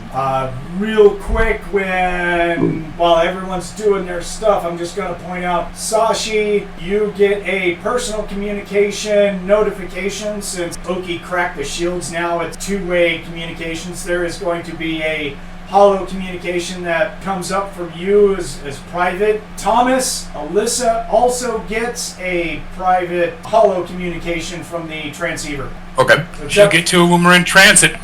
Well, I mean, anytime that you want to say that you're taking care of that. So while these guys are talking. Yeah. Figure she's cooking when everything settles down and we're in transit in the back, everything is quiet in the middle part of the journey. Then she'll take a look at it and see what's going on. Has word reached your ears regarding what's going on with the home base? Abrams, in other words, I mean, we're all right there. Yeah. In the lounge talking. Okay, that's what I wanted to know. I wasn't sure about that. Yeah, if you were keeping it to yourselves, or we're going to be told on the way, or what? No. Me and Oki went to the cockpit to check channels, and then Abrams came up there. But we all went to the lounge. Oki's still scanning the computers. But then the officer came back, and then we're all having that discussion in the lounge. So you're right there with us. I gotta tell you, I'm sorry, but I gotta go. I'm being assigned. I'm trying to give them hints without saying anything. I'm not telling them. I've been assigned to a unit here in the docking bay. What? Are you just making that up, or are you saying that that's what you were? Yeah. Huh? I mean, in reality, you were assigned to this group to watch over them. So I'm missing what you're saying. But you just said I needed to take over a ground. What was it? No. He wants you as part of this group, so he has an officer on the ground at that business that can make Imperial Remnant decisions. That's what he was saying. He needs an officer on the ground, i.e., with this group, getting ready to do whatever it takes to guard this group. Okay. Yeah. So you're assigned to help Clix's business. Oh, okay. I thought I had to go to it wasn't another. A separate one. No, sir. Okay. Well, I'll go to our building, which we're not. See the ship and set up a sniper's route thing up there. Okay. When we get to Bastion, that's what you want to do. We're still in transit. We're still en route. Right, yeah. Okay, when we get there. Okay. That's my plan. I tell that to Alyssa. I go, we'll be there. I'll stop Alyssa real quick and ask her, have you, in your past, ever come across the Yuzan Vong? I have not. Threat that we are hearing in the systems. I have not, no. I was born on Corellia. I need to break in and say something real quick, that information you forgot, Thomas. Your sister is developing techniques to... No, that hasn't come up yet. Whoops. Never mind. Carry on. My bad. Developing techniques, we have no idea what they're for. Whoops. My bad. We haven't had this talk yet. We're about to, but we haven't had it yet. My bad. Sorry. So, in the past, we had incursions where we were part of extraction. Relieving people off the planet as it was being raided by this Yuzan Vong. Now, these guys are, for lack of a better term, tough. Clix, this is going on in the lounge right now? Yes. I am talking to us right there by the table. Sashi would chime in. From what she knows, their technology is organic in nature, including bioweapons, personal gear that actually is alive. They don't use conventional materials and metals that we're aware of. They are also, unfortunately, extremely resistant to, from what I've seen, to what I've firsthand seen in battle, against Force users. For some reason, their personal weapons, even the lightsaber, does not hurt them or their living weapons. Right. So in the past, we did have a Force user with us, and they could detect their presence. Evidently, they can change their form to disguise themselves as other races, and this could be due to flyovers, their spacesuit, whatever means necessary. Do you have any forms of detecting, like, I don't know, maybe a life force that does not believe in the Force? Me? Yes, you, because we may need you in those regards. I don't need an infiltrator, spy, or an assassin, just in case we have to relinquish, people from Bastion aboard my ship, and next thing you know, there's a spy among us. I need you to be aware. We encountered one at that point. That's how we learned about it. I do not. My abilities are more on the physical side. Apologize. Yeah, no, you're fine. I just figured that out. You tend to be my only Force user at this time, so I need. It was just something important that I needed. From what she remembers, she'll chime in saying that supposedly these creatures are outside the Force, and at one time when we did have someone that was sensitive, the best way she described it was that they're like a void that isn't there. Yeah, we've had this discussion that think that current intelligence is saying that they may be from outside this galaxy, so they don't exist in the Force at all. So that's the issue with the Yuuzhan Vong, why the Jedi are having such a hard time. Well, okay. Yeah. What bothers Sashi is the living weapons and armor. I'm sorry, when you go up and try to block against staff and the staff bites you? Yeah, it's a bitch. And it's like block, haha, it turns around and try to take a chunk out of your face. And their armor and staffs are all lightsaber resistant too. Yes. She wouldn't be surprised if the armor has teeth. I haven't encountered that yet. So real quick, go ahead. I'll just let Alyssa know that just be wary that that's what's going to happen. If this impression just happens to be something that we are unfamiliar with or have not encountered, and it happens to be them, this is what you should expect. Hopefully it's just something that's not important, but if it happens to be the Yuuzhan, this is what's going on. Sounds good. Thank you for letting me know. I will do my best to remain vigilant for you guys. Listen to you. Somebody woke up on the right side of the bed. Yeah.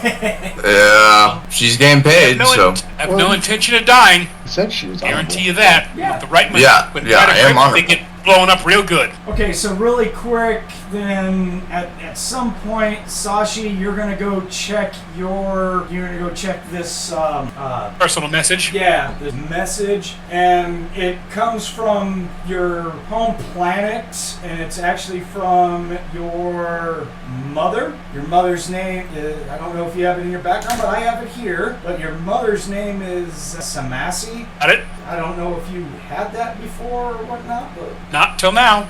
Oh, okay. There we go. And it tells you that you need to contact her because there is a issue in the family and we need to talk. I know it's been a while. Hopefully you're okay, but please let me know. This has the utmost urgency because of family business, family honor.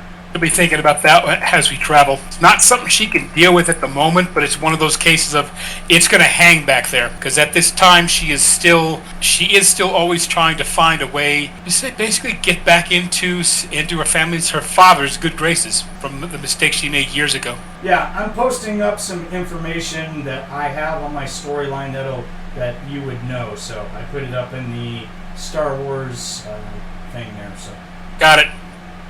Thank you. yeah, so everyone will know. Well, it's character knowledge, not player knowledge. But anyways, I'm just putting all that stuff in there so you guys can refer back. So yeah, that's for Sashi. Thomas, same thing with you.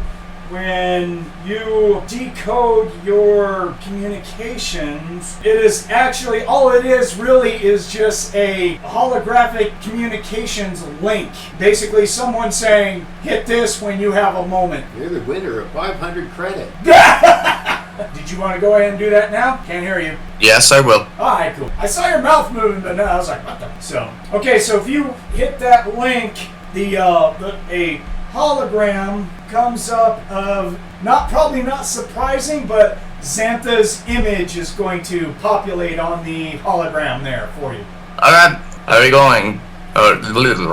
She looks confused. No, Action, sister. Yeah. How's it going, sister? I'm doing well. I wanted to inform you that due to recent developments that you will be informed of soon, I've been sent by Honorable Master to accelerate your training in person. Plus, you're going to need my help. I will be at your base when you arrive. Okay, let me write this down. Of course, sister.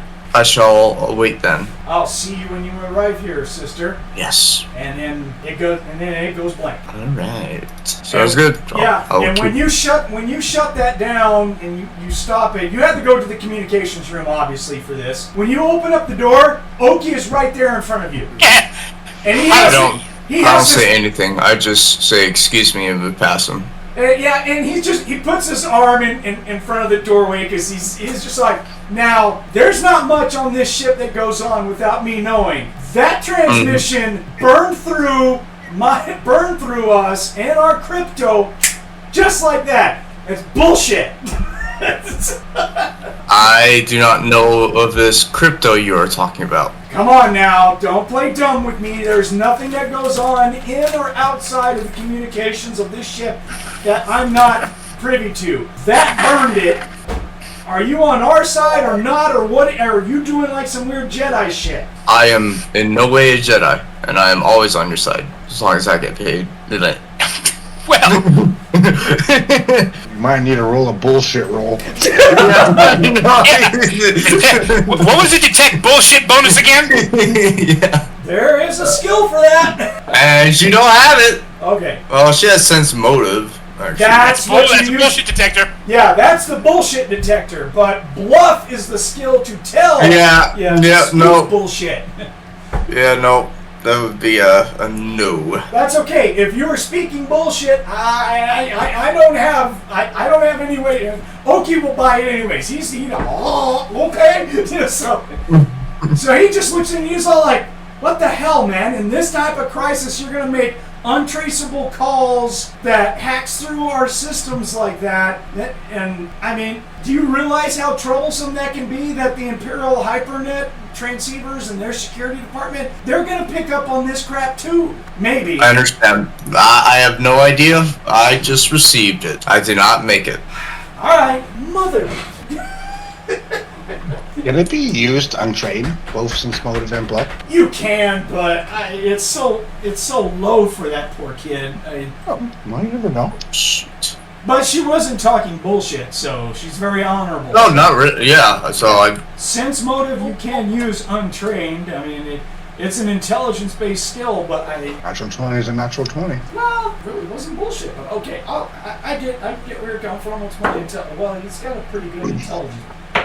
Plus 4. Oh shit! May not be a natural 20, but he got a 21. Rolled the 17, but so he's like, okay, and then he's gonna go over to wherever Clix is hanging out after he eats, which is probably I would assume the cockpit more likely. Yeah, he's gonna come in, close the door, and go, all right. So there's weird communication shit going on with Alyssa, and he just You're a spills the beans. snitch. Oh, well, yeah, hell yeah he is. So he just spills the bean. He was all like, that whatever she clicked on opened up a holographic communications, and I can't trace it. I can't even look it up in the logs. It burned everything other than the fact that Alyssa touched a button. I mean, some weird fucking, it's bullshit. So she's making secret freaking calls from the ship to whoever, and I can't trace it. Aw, does Oki not know something? Aw. Bingo.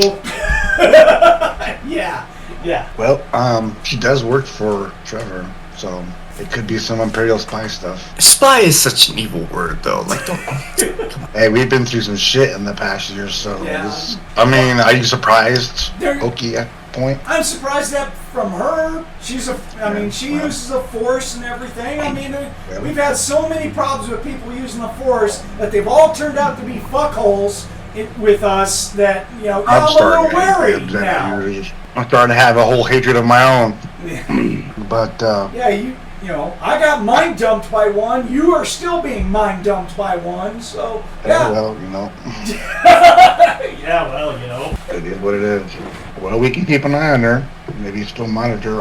I'm sorry, you can't trace her calls. I can't do anything without evidence. So if we don't know what that call was about, well, we're not going to. It's some really badass slicing from the source of whoever she called it. I mean, I know that because there's no way we have the crypto to be able to do that on our ship. It was way beyond my skill. My computer just said, yeah, something's going on. And when I went to go talk to her about it, shut me down. well, But yeah, I guess if she's working for Trevor, I she ain't could got be getting nothing her against- orders from someone else, and Trevor's just her side man. I know she's protecting him, but Oki I doesn't mean, we have can make all anything kinds of against- speculations. Okay, the only thing we can do is really watch her. I'm gonna do that. Anyone who does anything on this ship, you can bet. Yeah. I'll know it. Just try not to provoke her, I guess. If you, I don't need a lightsaber going off in my I ship. haven't seen her use a lightsaber. That doesn't mean she doesn't have one. I guess she's never used one that This is I'm true. aware of. I don't know, but you can probably let Abrams know too, so he can keep an eye on her. Well, yeah, that's probably not. Not there, I man. guess that's not a bad idea. I mean, put a hole through her, that'll end whatever bullshit she's doing.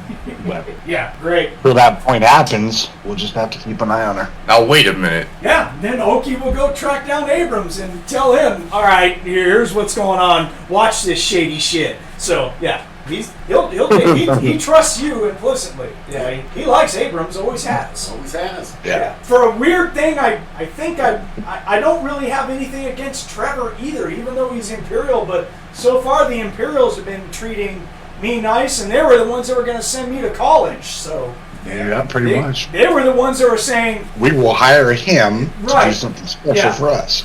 Yeah, I can't remember who that was through. I actually thought that was through Trevor. Yep. Yeah, that was early on, Okay. too. Yeah, that was early on, but yeah. Actually, yeah, it was. Trevor, it was your boss. It was all like, we need that boy to go to school and work for us. Yep. Send them to the best slicing schools. No, that was for ship. That was for doing ship stuff. But yeah, actually, I think it was part of slicing as well. Yeah, intelligence was with him for So Monte brought up an interesting thing. I think that we probably should all do this. Is change the age on our characters by about 2 years. 'Cause it's easily been 2 years of gameplay that we're at 8th level. I think the only one that we followed stuff through was Oki, because we did his 17th birthday party, which, Yeah. oh my god, that was a train wreck. You guys, No, really it was. yeah. So anyway, I'm just saying in general we should probably increase that's fine. everyone's age by 2 years easily. So Just to change my shit, my damn, my daddy's getting old. Look at you, man. eat it. What's he now, like 38? Freaking grandfather. Oh, Buy a 43. wheelchair for his birthday. No. I'm 43 now. Yep. Even better. Yeah, he's You much get a older. walker for Christmas. Except for Trevor. We're just gonna increase you by a year, okay? Okay. Alright, happy birthday to you. Well, Oh, I thought Abrams was older. He's only 26 now. Yep. Interesting. Yeah, I thought he was older. Yeah, I thought so too. I thought he was around my age. And Alyssa, there's no reason to change your age because you haven't been playing with us for a year yet, so don't don't change your age. Alright, cool. Thank you, Monte. Good catch. Good catch because of how long we've It been just playing made for. sense. Yeah, it does. Oki's birthday is coming up here pretty soon, so he's gonna be hitting the legal age of 18 in Galactic Standard. That ought to be interesting. Oh, that's gonna be fun as hell. That's gonna be a fun storyline. Maybe we can get some twin girls that Clix might know, Oh, no. since he did their mother. Maybe. Maybe she and the twins can come for a visit. Oh yeah, that'll make for some good contact awareness, now won't it? Really, really it will. He had an open relationship, and she told me that. Where was that place that I'd go to get those knockout drugs for that species? Maria Pindar. Teledyne Designs. They deal Yep. with they deal with design noble clothing. Maria and Todd. Yep, they were fun. Mia and Tia. Weren't they the ones that popped Oki's cherry? Yes. That's what I Yep, they thought. were. Yep, they were the ones that de-virginized Oki. That poor kid, he's been in more three-ways, and now the last three-way scared the shit out of him. He's like, oh my god, what the hell? Alright, so we travel, we get back to your place. when we get back, of course, it's going to be the destroyer. Is the Gauntlet 2? I put its name in chat for your notes. I'm sure you saw it. Yeah, I wrote it down. Cool. Well, so when Gauntlet 2 hits Bastion, they're basically going to tell us, get out. Oh, yeah, ASAP. Yeah, because when we get to Bastion, scanners are going to go crazy since Oki's going to be in the co-pilot chair. But we can see it as soon as we come out of hyperspace, we get out of the Gauntlet 2, we are going to see a sizable force of capital ships all around Bastion, to include several superstar destroyers. They don't bring those out unless something really nasty is coming. Yes. There are big ones out here. And Oki's sitting there listening to chatter. He's actually going to he's actually going to mouth to Clix, oh my god. He's going to put his headphones down and he's going to be like, one of the superstar destroyers has Imperial Remnant Admiral Halion on it. So what you're trying to tell me, Loki, is that that one's not important. Here. Really, it's not. Because if he's here, something equal or worse is coming to him. Admiral Paleon, we're talking about the man in charge. That's what I'm saying. If he personally is here, something is coming. Yeah. We need to get out. So yeah. If you can send a message to the company, get that other ship loaded and out of there. I'm pretty sure that's going to be my job priority number one when we land. Yes. Is getting that ship out of here. Yeah, so he's all like, fine, I'll punch it up. I'll punch it up now. So we flew off the Gauntlet 2, and are we heading down to Bastion? I would assume that's what you're doing, right? Okay, yes. I didn't know if they had let us go until we got closer or until they stopped. No, as soon as you land, as soon as we're out of the shields of the Gauntlet 2, communication's going to pop up that, all hell's breaking loose. But, yeah, as soon as you're out... Let's see, hold on. Yeah, Vigo is going to be, like, pushing... He's, like, mad bashing the... Talk to me. He's like,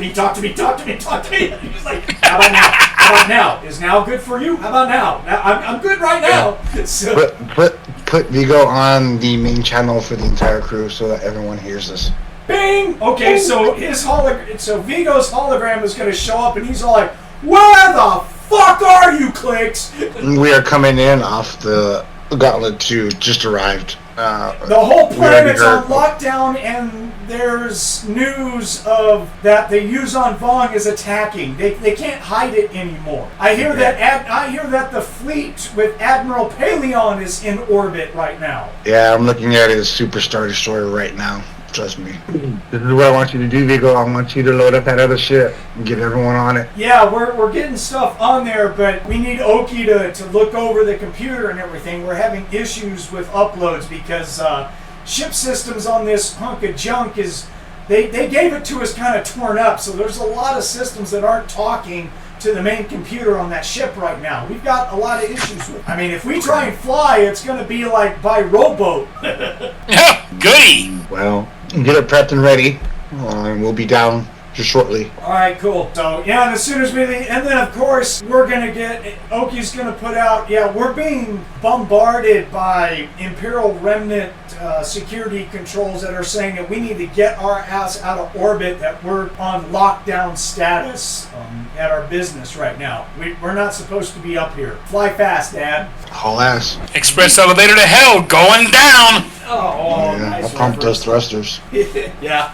Hey, Abrams! Yo. Load up hot, dude. It's not pretty. Well, into my big, heavy armor I go. Yeah, you're just like, clunk, clunk, clunk.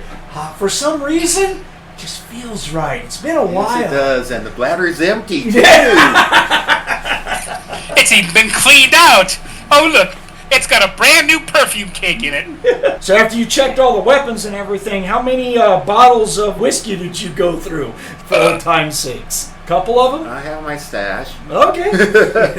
You guys are, you were known as the alcoholic crew. We're a bunch of drunks, yes. Yeah. Or no, it was the drunk crew, wasn't it? You You and Maraxis were called the Drunk Crew. You were the one that was behind the idea of trying to fit Nacho in Oki's personal bodies building with a frickin' beer dispenser. Yeah, and then that one weird Jedi Finbar joined, and he had Kegbot loaded with all kinds of alcohol.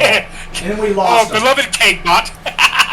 The only thing from that character I possibly would have kept, Kegbot. All right, we will land. Greg, I'm sure you're going to be told by a whole bunch of communications about what's going on, and effectively you'll get that the Yuzon Vong has a sizable force on the outskirts of the Bastion system, and they are on their way. And there is many ships that are getting ready to embark now to engage the Vong. It is now actively a war zone outside of Bastion. Yeah, I'm got my armor on, geared up, Okay. and ready to get my rifle, my pistol. I said, "Yep." So you guys are going to land.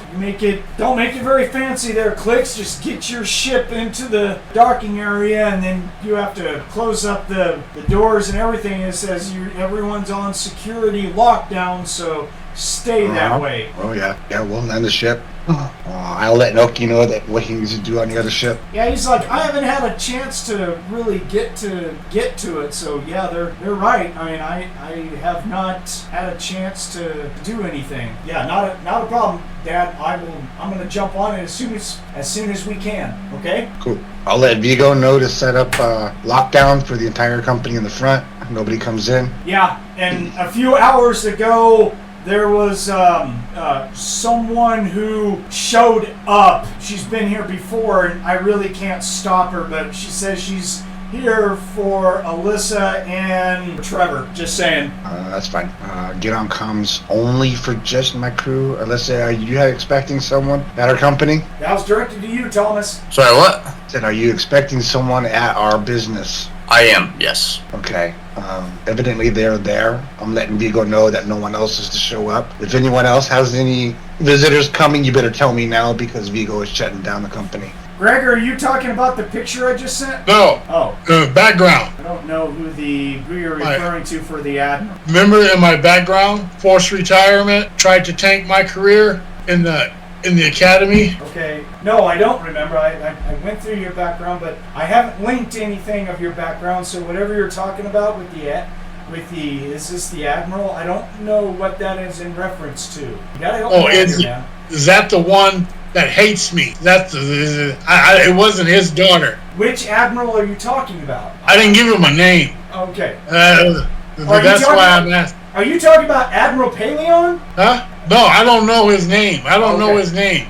Okay. It was his daughter. Okay. And when we got caught, he's the one that forced my father into early retirement. Okay. Well, I haven't covered any of that, so no, I have not mentioned him. It's not him. That's fine. That's fine. Yeah. If you're talking about, because I mentioned Admiral Paleon, you better hope it's not Admiral Paleon. Because if it was, you would be a pancake smear on a sun somewhere. You don't mess with Admiral Paleon. He's the man. Don't piss him off. Oh my God. Admiral Paleon is the guy who is basically in charge of the Imperial Remnant. He's the last, how do you put this? He was instructed by Admiral Thrawn, let's put it that way. So, everyone leaves him alone. If you pissed him off, we're gonna eject you with a big target paint on your butt saying, "Here he is!" That's about it. Hey, Clix, did you know that we have a guy on board who messed with one of Admiral Paleon's daughters? Does he need to be living on our ship anymore? Ship need to be living anymore? Yeah. Your ass is gone, bitch. Let's see if the ship's gonna live. He's not. This is called the sacrifice for the betterment of all of us. All right, ship lands. You're at your place of business. As soon as your doors open up, there is going to be a female in dark robes. That looks like what I posted there. I think we have all seen her before. I know Trevor has, but I don't know if the rest of us. I don't think so. I cannot say. Depends on when she came to see Alyssa. They might have been alone at that time, and we never saw her. The last time she showed up to talk to Alyssa, and then Trevor tried to hit on her, and she knocked Trevor out. A very subtle go away. Oh, Yeah. Yeah, I don't remember. Okay, so none of us here. So Oki's got a computer. He's got his computer. He's coming down, and he just kind of stops and looks at her. And he's all like, "Oh my gosh, more Jedi!" And then she'll just kind of like cock her head and just go like, "No, young one, quite opposite from the Jedi." And he's like, "Whatever." So he's like, "I gotta go out of this. Dad, I'll be at the other ship. Bye." Sashi, go with him. Oh, she is. And she's Cover his taking butt. all her heavy stuff with her. All right, Abrams.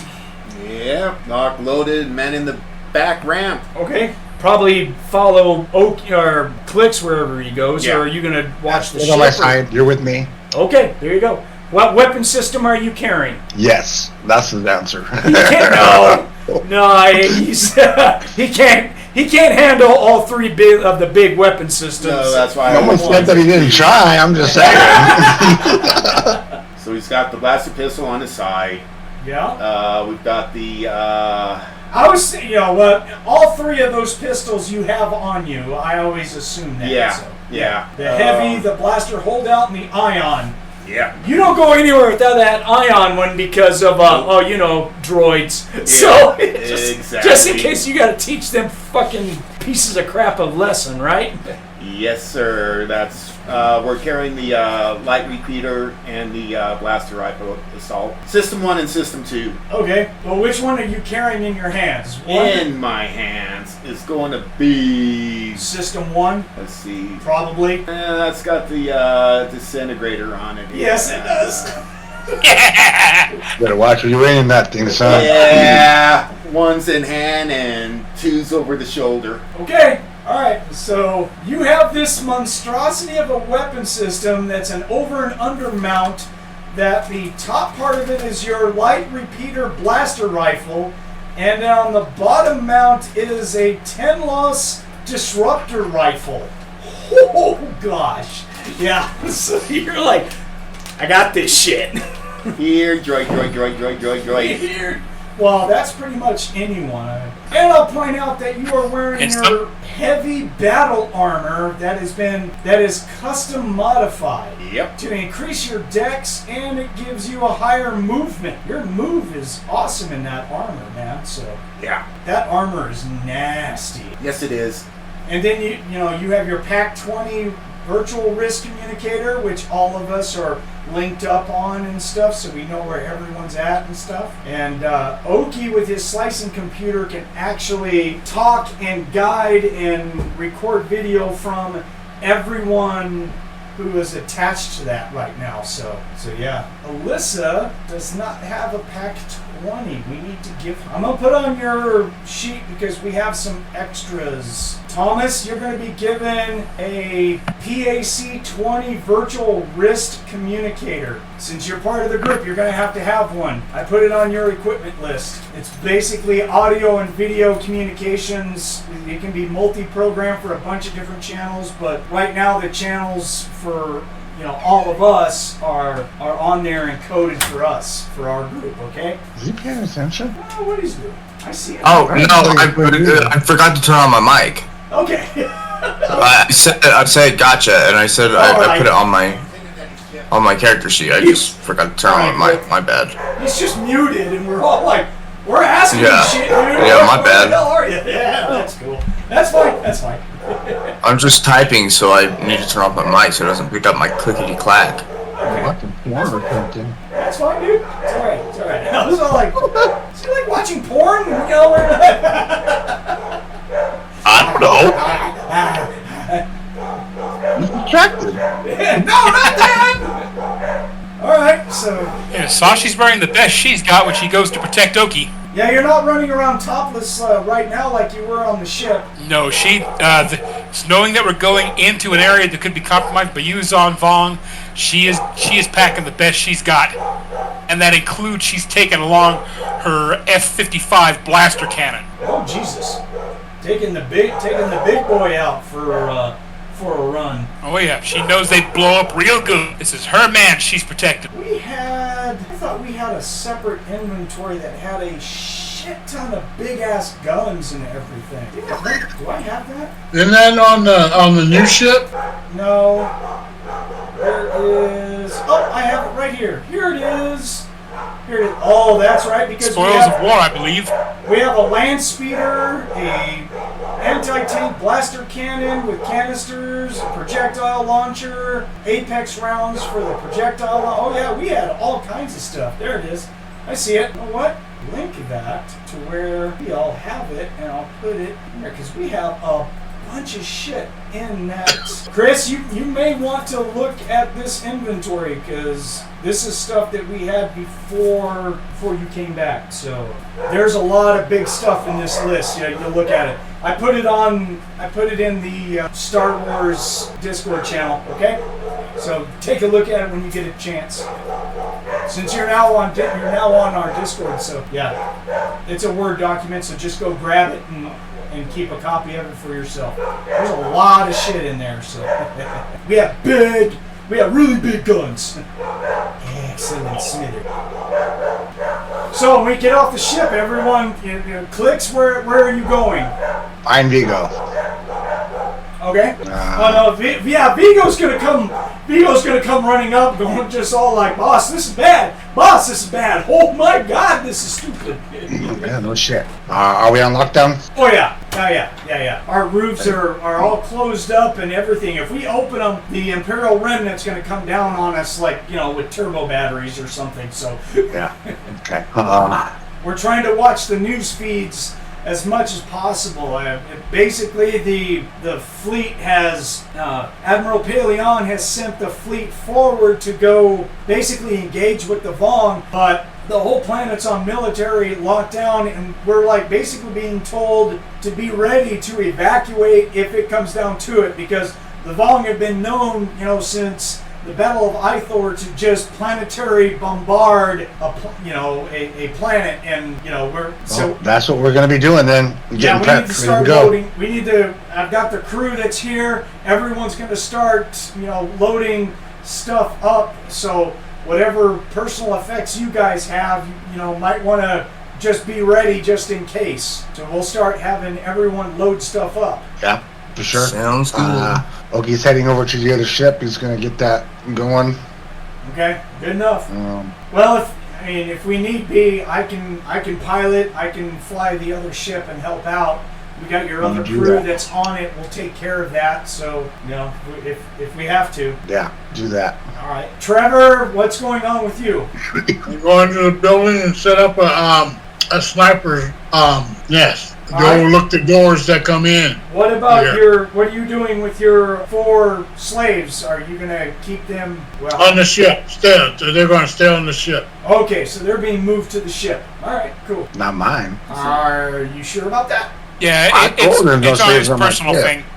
Hold on. Not everyone at once, please. Hold on. Trevor, which ship are you moving them to? Oh, they were there. If they travel with me, they would be on the one that I came on. I already told you, not on my ship. That's a discussion you two need to have, because... Yeah, I told him whatever his business was at the company, he can do what he needed to do, but not on my ship. There was going to be no slaves on my ship. They're not slaves. They can do whatever they want. Mm-hmm. They're not slaves? They have inhibitor collars with, and you have the controller. Not seeing what? You put it on your personal bit, Keith. Oh, did I put it somewhere else? Oh, shit. Yeah, it's not Yeah. here. Oh, whoops. Okay. Sorry. I should have let me know that earlier. Well, it's there. It's just sort of not there. Oh no! I sent it only to Monte. I'm sorry. I sent it in private. I didn't put it in general. Whoops. Let me go to the Star Wars tab. Sorry. I just sent it to Monte. That's what happened. My bad. Okay. I will send it to everyone on the Star Wars channel now. Let's try that. How's that? There we go. Look at me. I know how to use Discord. Fucking old guys. I'm computer literate. Sorry, peeps. Shut up, Nick. I hear the comments. Just shut up. Okay, so Trevor, I'm not so sure that you're taking your Twi'lek slaves onto the Silver Scotch. I don't know what your plans are now, but... Do I have a place to stay? Do I have another place, that Here at the base? Huh? Here at the base? Here at the base? I have my own private place? Yeah. Okay, then I'll leave them. They'll go there. Tell them DEFCON 4 and DEFCON 4. Lock up and protect. Well, they're not, they're not made for fighting, of course. So you can just lock them in your room at the base, at the company, I should say, not base. You guys know what I mean. So that's what Clix meant. He can't stop you from having your 4 Twi'lek playthings there at the base, but he's not allowing them on his ship. That's his call. So Oki's going to be working on the other ship, frantically running around doing stuff. Sashi, you're with him, just walking around the other ship, going like, well, okay. That looks nice, right? Yeah, she's protecting it, but if she can help in any way, she'll try. Yeah, he's just all like, yeah, move stuff around. Do I have a copy of that ship available? I know I have one on here, but do I have it? There's group ship. So, I need to create a separate thing. This ship, I already did.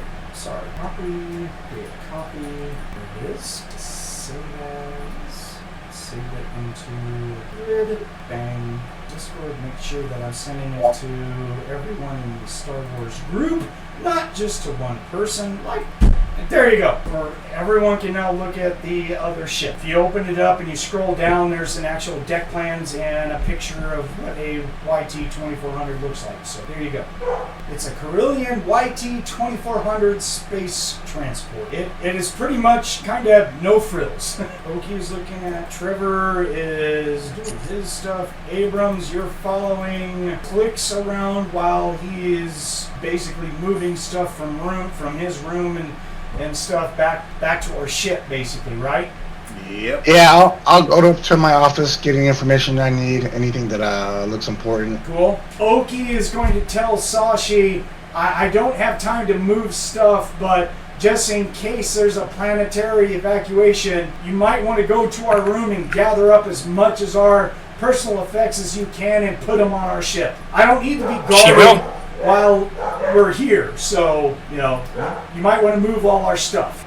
She'll give him a hug and a kiss and run and do that with ASAP. All right. Okay. Thomas, now that we got all that taken care of, when you got off, your sister is standing there. When everyone else takes off, Xantha looks around while everyone's running around, and she's just all like, Yuzon Vong are coming, sister, and you need to be prepared. What shall I do? Well, from right now, you're just going to do whatever that you need. There'll be in, I guess, defense of this business that you're tied to with that Trevor. But when all of this is concluded, you are going to be training with me and using your holocron to join our order. Our master has deemed it so. You are going to be a Sith with me, and we will be sisters together fighting as Sith. I would want nothing else, sister. So she'll reach in her robe. She's going to produce this slender, sleek-looking lightsaber hilt. And she's holding it in front of you. And she says, when your training is complete, you are going to earn this. Thank you, sister. And then she'll I look forward to it. She's going to tuck it back away, and she says, but until then, you're not worthy of it. No, I am not, sister. What you gotta say now, Oki? Yeah, Oki. Oh, well, actually, no one is really around for this. Everyone took off to go do stuff, and the two of you are just hanging out in the loading area at the bottom of the ship. So she's looking up at the ship, and she's just like, so this is the famous silver scotch that I've heard so much about. Yes. It has transported way too many Jedi. It has transported way too many abusers of the Force. It has a long history with Force users on this ship. And now it'll transport the new order of the Sith. And she's That's what I want to come back to.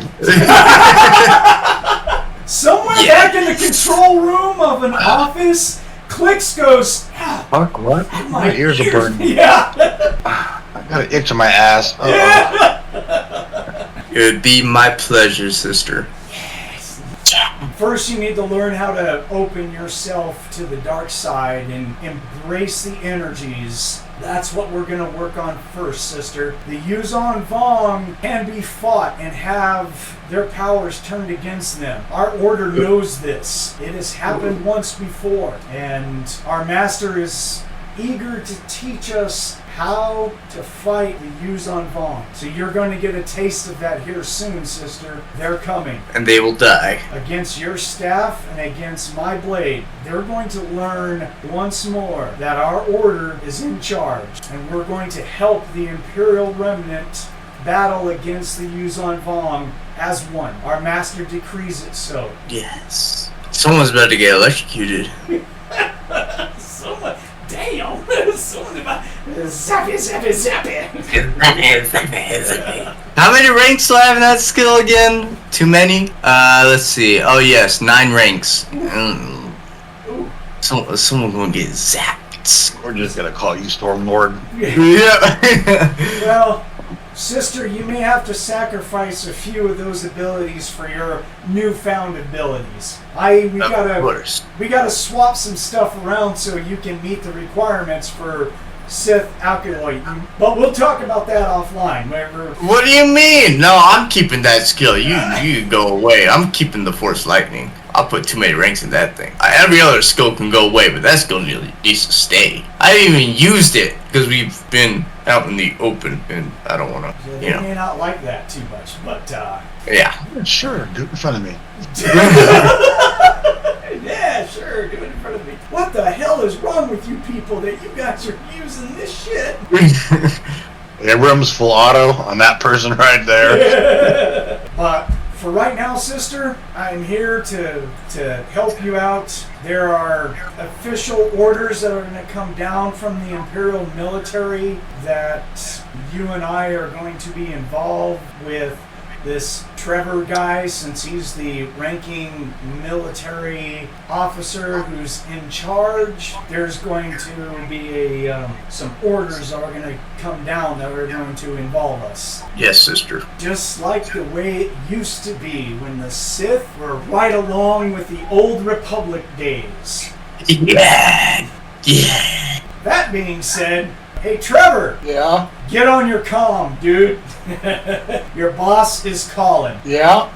Trevor here. So Martin is going to be like, well, I'm pretty sure that you know by now that the Imperial First Fleet is on its way to engage the Yuzon Vong. Now, they're not going to... Holographics is saying that they're not going to be able to contain all of the Yuzon Vong fleet that's on its way. There are many transport ships that are going to run the blockade, and they're going to be coming into Bastion's gravity very soon. We expect a communications blackout, which is pretty normal when it comes to the Yuzon Vong. So we do expect landfall of Yuzon Vong on Bastion. There's nothing that's going to stop that. Okay. So we expect Yuzon Vong to be disembarking a lot of troops all over Bastion.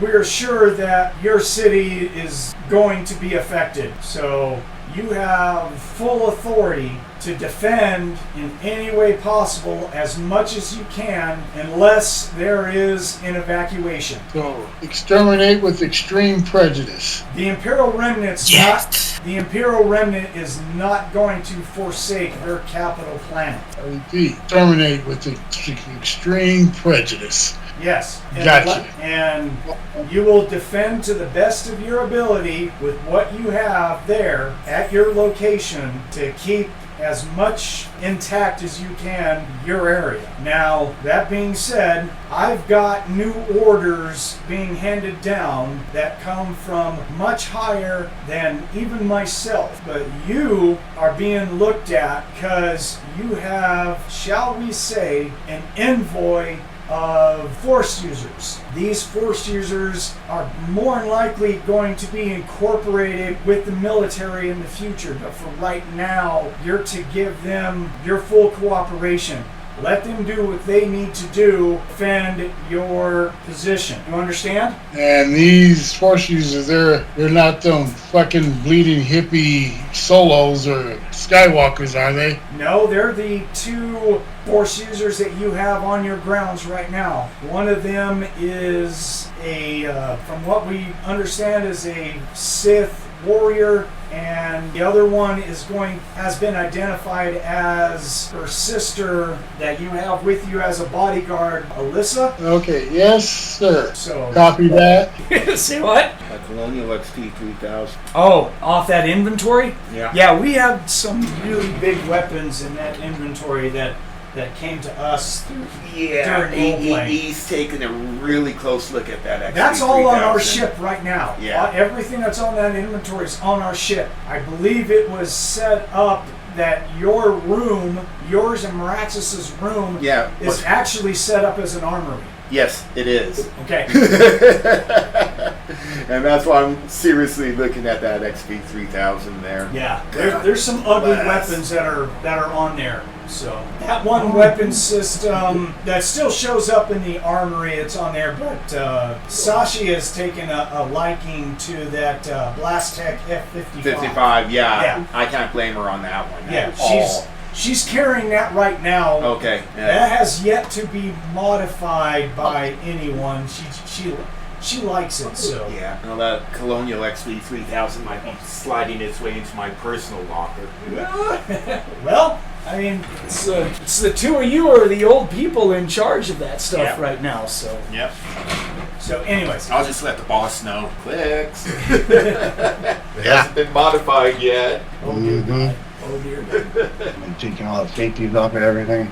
He probably will. He stepped outside. Yeah. You're taking the safeties off of everything? But of course. He just hasn't had a chance to work on it just yet. Right. Yeah. Oh, who did we lose? Oh, Thomas just left. He'll probably be back. He probably was playing with something on his new computer. He'll be back. So, anyway, so Greg, Martin is like, there is a long tradition between the Empire and the Sith that date back all the way to the Old Republic days, and we may be needing to use some of these returned Sith's abilities to help combat against the Yuuzhan Vong. It could be that with your help, this could be ushering in a new age of the Sith Force users alongside the Imperial Remnant. So I will be looking to hear from you as sort of an ambassador of sorts. Hear Yes. what those 2 can do against the Yuuzhan Vong. Yes, sir. I understand.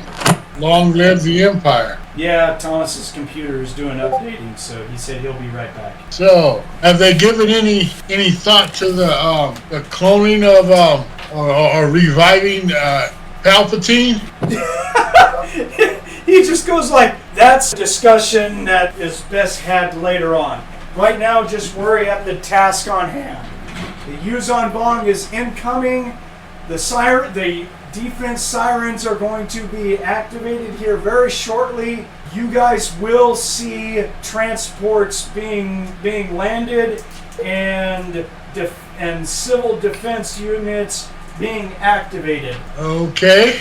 So those 2, tell them, because I know they can pose as humans, to stand there and screen out. I'll be up there, point out the Yuuzhan Vong, and go, oh, that's a Force user right there. Well, remember, you're the only one that's having this conversation. We're all on communications lockdown when it comes to everyone, so you're probably going to have to go have a talk with Clix here real soon when you're done. And that's what Martin is basically saying. He's all like, you've got a shitstorm that's coming in, and if keep your comm channel open, if the military says that they have to do a general evacuation, you guys need to get the fuck out. And I expect you to, because I need as many officers on the intelligence to survive as much as possible. And you have...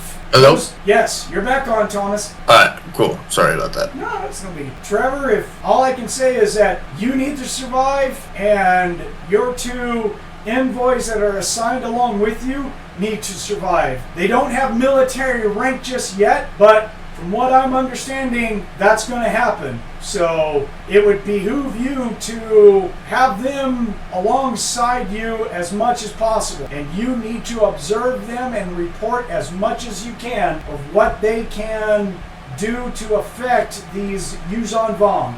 Okay. All right? But I will try and keep you updated as much as I can. And his image starts to get interfered with, and he's all like, they're coming. So keep your channel open as much as you can and defend as much as you can. Glory be to the Imperial Remnant. I'll let you know what's happening. And then he's out. Okay. Then I switch over. I go, Trevor to Clix. Go ahead. The hammer's about to come down. Shitstorm is on its way. Yep, we're trying to get the fuck out.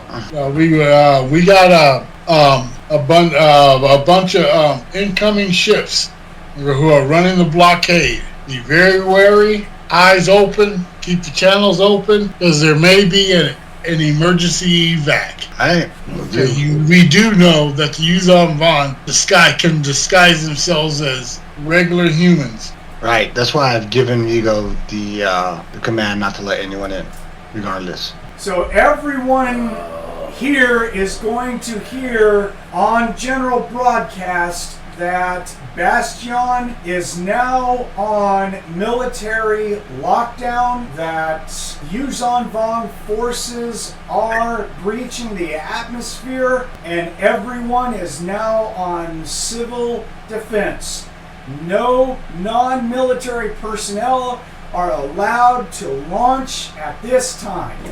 There you go. We're prepping at this point. Want everyone ready to go just in case. For now, prep. The ship going. Yeah, so Thomas, Yes. you Oh. and yeah, sorry. Oh goodness, I have too many notes that are flying over here. I apologize. Hold on, give me a second. So Xantha's, while you and Xantha have been talking, yeah, this whole place is going to power down. Emergency lighting's going to come on, and Xantha's you're going to see Xantha just kind of get this shit-eating smile on her face, and she's going to nod at you, and she's going to reach down onto her belt. She's going to pull out her own lightsaber, and she's going to nod at you, and she's going to be all like, "Sister, the time has come. Let's go." Yes. Well, I switch the channel. I channel to talk to them directly, Okay. and I tell them in Sith.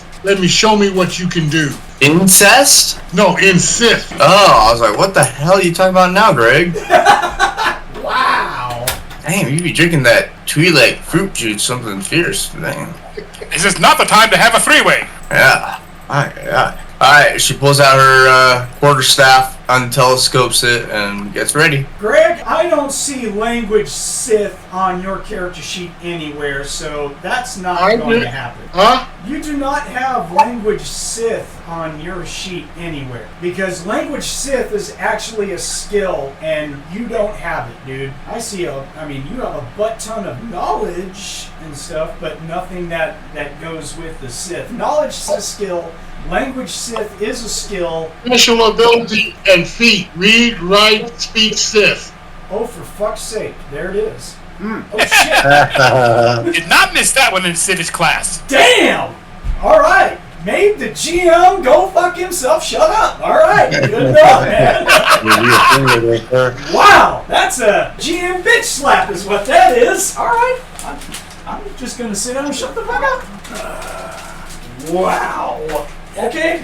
So Xantha will reply back in Sith. I'm not surprised that you know that, but she's all like, "You need to be near us, and I would suggest that you need to be on the ship at all times right now." On the what? On the ship. In case we have to leave, you need to be ready to be evacuated. Our master has informed us that your survival is at the top of our list right now. I can't do that if you're running around this accursed base that's about to get attacked? Well, I wasn't running around. I was just setting up a sniper's roost to start plinking people. I would suggest that you need to be near the ship. I thought that was near the ship.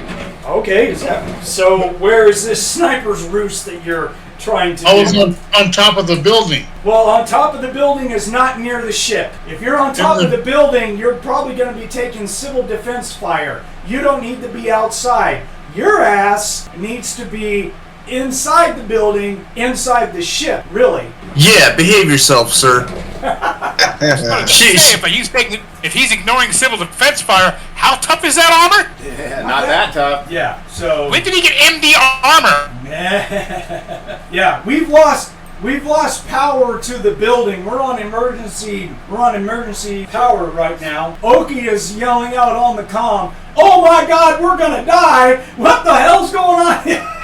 Finish your job, Okie. Emergency lights comes on. That just makes Sashi go faster. Does that mean then if there's some crates near the ship, and I'll just set up there, put the gun up on the crates and Okay. the tripod, and just sit there and start picking off people. Yeah, if you want to do this whole sniper thing, I would suggest that you do it on top of the ship. So that way, if we have to GTFO, you can easily on top of the ship. You just jump into the ship through a hatch. Okay. Yeah, that works. Okay, I have no problem with that. Yeah. Like the little bitch you are. Yeah. Damn. Sorry, I was just typing to Brandon. He's in his hotel over in Colorado for his class. So sorry, guys. All right. So Clix, where are you? What are you dressed in? And what do you? Well, yeah. Let's go with that. Alright, so as we landed, I'm having my combat jumpsuit on. Cool. You've been moving all your personal effects to the ship just in case during this whole time, downloading right? the information to the data pads. There's really not much of my personal shit there. It's something awful. Once I download all my stuff, I head for the ship itself, along with Abrams. All right. Mostly documentation, ownership of the company, blah, blah, blah. Right, but so ultimately you're going to come back to the ship though and hang out there, yeah. right? Yes. So is your end goal basically in the cockpit ready to fly out, or do you want to be up on top with your gun too, or I mean, how does... I'll be in the entranceway with my sniper. Okay, yeah, because it's coming down right now. Bastion is under fire. Yuzon Vong are breaching atmosphere. We can all hear it. Well, if that's what you're doing, cool, then we can go to Okie. Okie's going to basically just, after moving stuff, if we're hearing that all hell's breaking loose, he's done as much as he can to fix as much as he can on the other ship, but, you know, of course, he's going to be like, "Dad, do you want me to stay on this ship, or should I come over there to that ship? I really think you need me on your ship. That's where I feel like I should be." Just come over here. All right, cool. So I'll run towards you. But so his job is basically co-pilot and communications type stuff. He's just all like, he's going to be tying in everyone's packs to the communication to the general channel, so everyone knows that the Yuzon Vong are landing. Civil defense forces are shooting like crazy. The fleet that took off is taking a butt whooping, but they're kind of holding their own. But Bastion is still under attack, and the Civil Defense Force and the Imperial military are pushing back as much as they can. But unfortunately, it's not enough. The Yuzon Vong are landing on the planet as we speak. Yay. And you guys will hear, thunderous amounts of noise of city guns going off like crazy and all hell breaking loose of that type. So I'll get on company comms and say everyone needs to relinquish back to the ships now. Okay, Vigo is going to the other ship because there's other people that needs to man that ship. We don't have enough people. He was all like, "I will go to the other ship and help defend that." We've got some other NPCs that can help out with that. Our Just tell Miraxis not to throw grenades inside the ship. Right. Our secretary will go to the other ship. The workers, like I said, the other ship needs help, so the workers will go over there. Carice Yeah, she's kind of like, you know, wanting to get on the ship to be with you. Dad would not be happy if we both perished together. He knows where my Yeah, she's gonna come over to our ship. Yeah. Okay, so Carice is gonna jump in with us. Vigo will talk to Trevor and basically just say, hey, if it's okay with you, Trevor, since your 4 assistants cannot go on his ship, I'll take them on the other ship. Is that okay? Greg? We'll take it as a yes. He's in the bathroom. Oh, okay. I assume that will be okay. Clix, are you all right with that? Yeah, take them. All right, cool. And I assume I'm with Trevor. I haven't gotten to you yet. Hold on. I was just going through what all with each character. Sorry. So, Sashi, what's up with you? Trying to get as much on board the ship as humanly possible. Yeah, you'll be able to move pretty much all your stuff before the attack comes. I'm just saying, when the power goes out and the lockdown and everyone, I mean, what ship are you going to and what are you doing? She is basically going back to the primary ship and put the last bit down and then go to the other ship to make sure she knows where Oki is. If he's heading back, fine. He's not going to come back alone. She's protecting her man at all costs. Gotcha. Trevor said that he's going to come back to the Silver Scotch and he's going to be on top of it with his sniper rifle. Got it. Abrams, where are you at? back ramp with Clix. Okay, so basically underneath the ship at the ramp, waiting to go after it. Cool. Alyssa and her sister, basically your sister says, since we know that he's up there, we can be on the ground in front of the ship. We will be the first ones to engage the Yuzon Vong when they decide to try and breach our area. We will make sure that no one gets on the ship. Draw your weapon, little sister. You will see battle. They will see lightning today. Oh my goodness gracious. That's all we need. I'm gonna be getting some dark points, buddy. I do not care. So she hasn't lit her lightsaber yet, but she's holding on to it and she's just standing there. So Alright. So yeah, and then she'll tell you to fall into the Force when I tell you to. Basically, she's letting you know before the Yuzon Vong arrives so you can start doing your battle mind and enhanced abilities and all of that. Yeah, I remember how to play. Yeah, open up the book, dude. You're going to need it. Yep. It helps me out if you already have that stuff open. So Yep. yeah, be ready for all those rolls. You want to buff yourself out as much as you can, remember? Yeah. Remember what you're doing. Wow, you even have improved martial arts. You get the increased crit and increased damage for hand-to-hand. And then you have force weapon where you're adding damage through the force for your quarterstaff. Oh, and that I don't even remember. Yeah, and it's all Mastercraft +1, two-handed, and a telescope. So you're like extending it and everything. That's cool. I don't even, I'll help you out, but I'm just telling you. I'm trying to look. Battle Mind you want to activate because it gives you a bonus to hit. And then Enhanced Ability you want to use to enhance your strength to hit and damage. Right.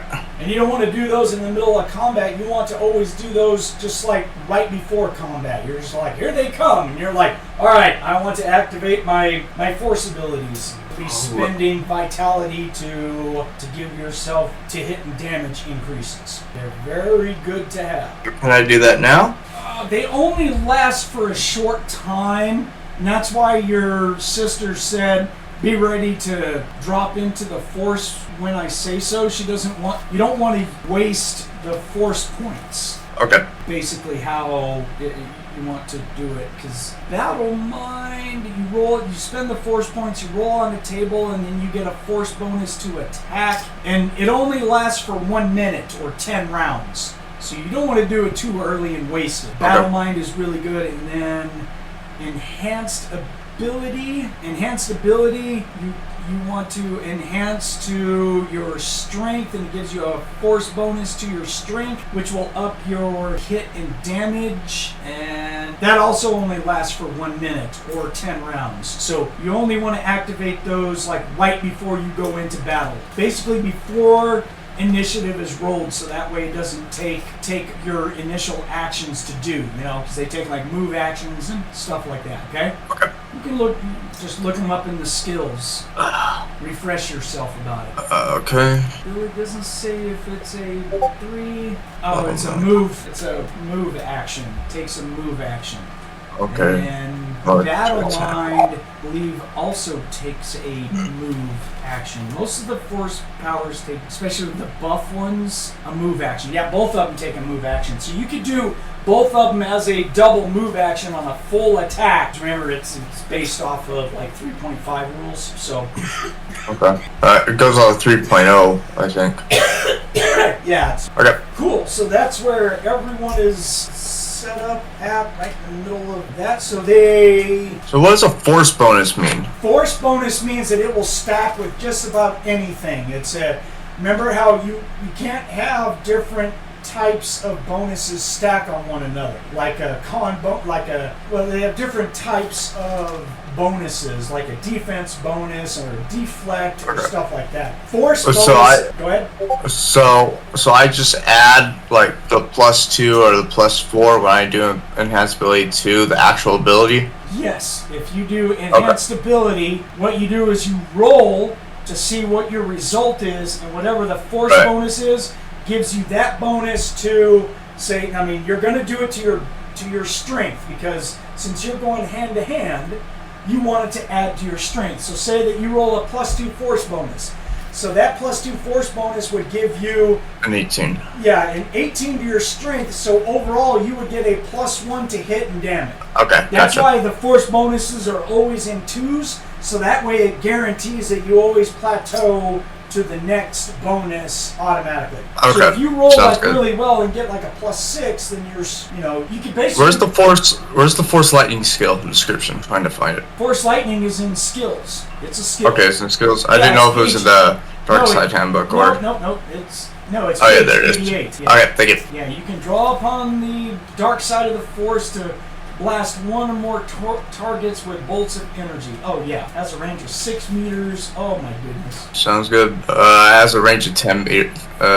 10 meters. 10 meters and then 6 meters wide, extending out. Therefore, can affect more than one target at a time. Gotcha. How can you take 10 on a force lightning check? How the heck does that work? Wow. So you can. Well, it's if you want to. How does that work? Well, if you want to not roll a D20 for a result, you just want to take. Well, yeah, but like technically that means you're taking time. Like what? Anyway, it just doesn't make sense. So if you logically to me. Okay, so Force Lightning is an attack action, so it just takes up a normal attack action. Okay. If you do a take 10, then it would become a full action. Okay. You Okay, wouldn't gotcha. get a move action, it would be a full action. So Okay. here, But when if it's just designated as a regular attack action, that means you get a move action and an attack. So you could move and attack. But if you're taking 10, it would be a full action. That's why they say that you can't take 20, because there is no like full attack action for 2 rounds,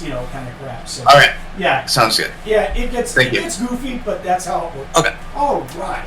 So everyone is listening to the hordes of information that's coming in as basically the equivalent of like CNN for the Imperial Remnant, that comes out with pictures of, just tons of Yuuzhan Vong coral skippers and transports that are assaulting planet and just wreaking havoc everywhere. There's going to be coral skippers that break through the atmosphere.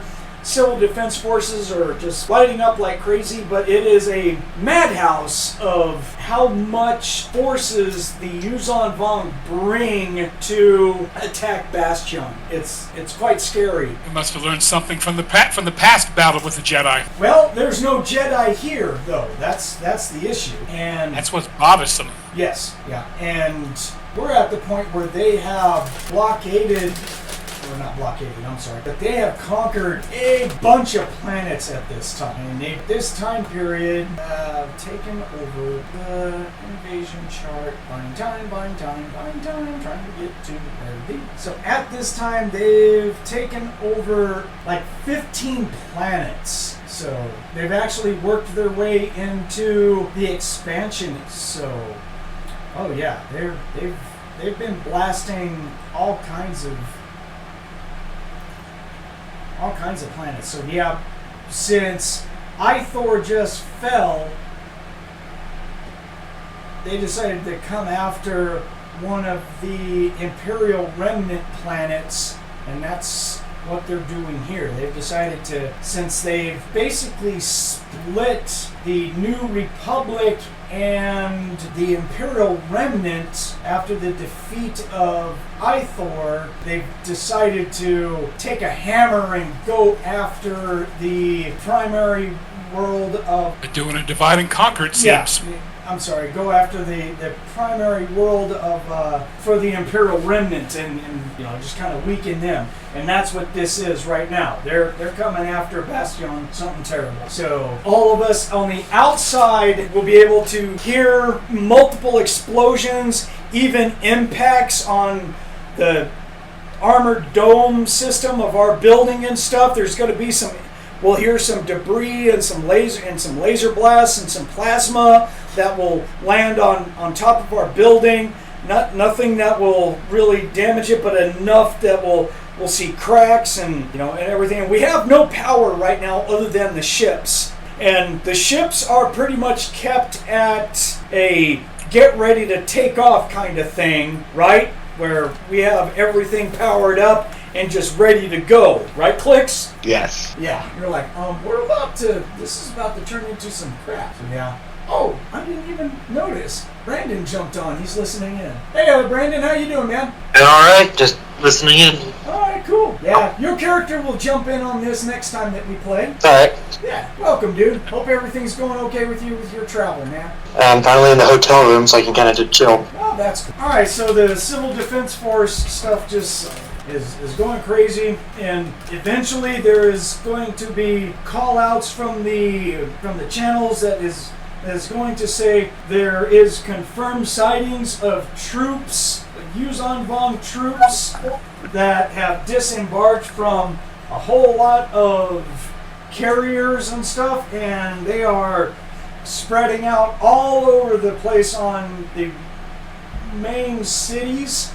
And unfortunately, one of the cities that they do call out is going to be our city that we're on. That's nice to know it's not going to get boring. Right, and we will hear on the main cargo bay doors to every one of our pads. We are going to hear the sounds of impacts of plasma, Yuuzhan Vong plasma weaponry. Plow, plow, plow. They haven't given us the go-ahead to leave. No, they have. If it's raining plasma outside, we might want to stay under the umbrella for a little bit longer. I agree with that statement. Yeah.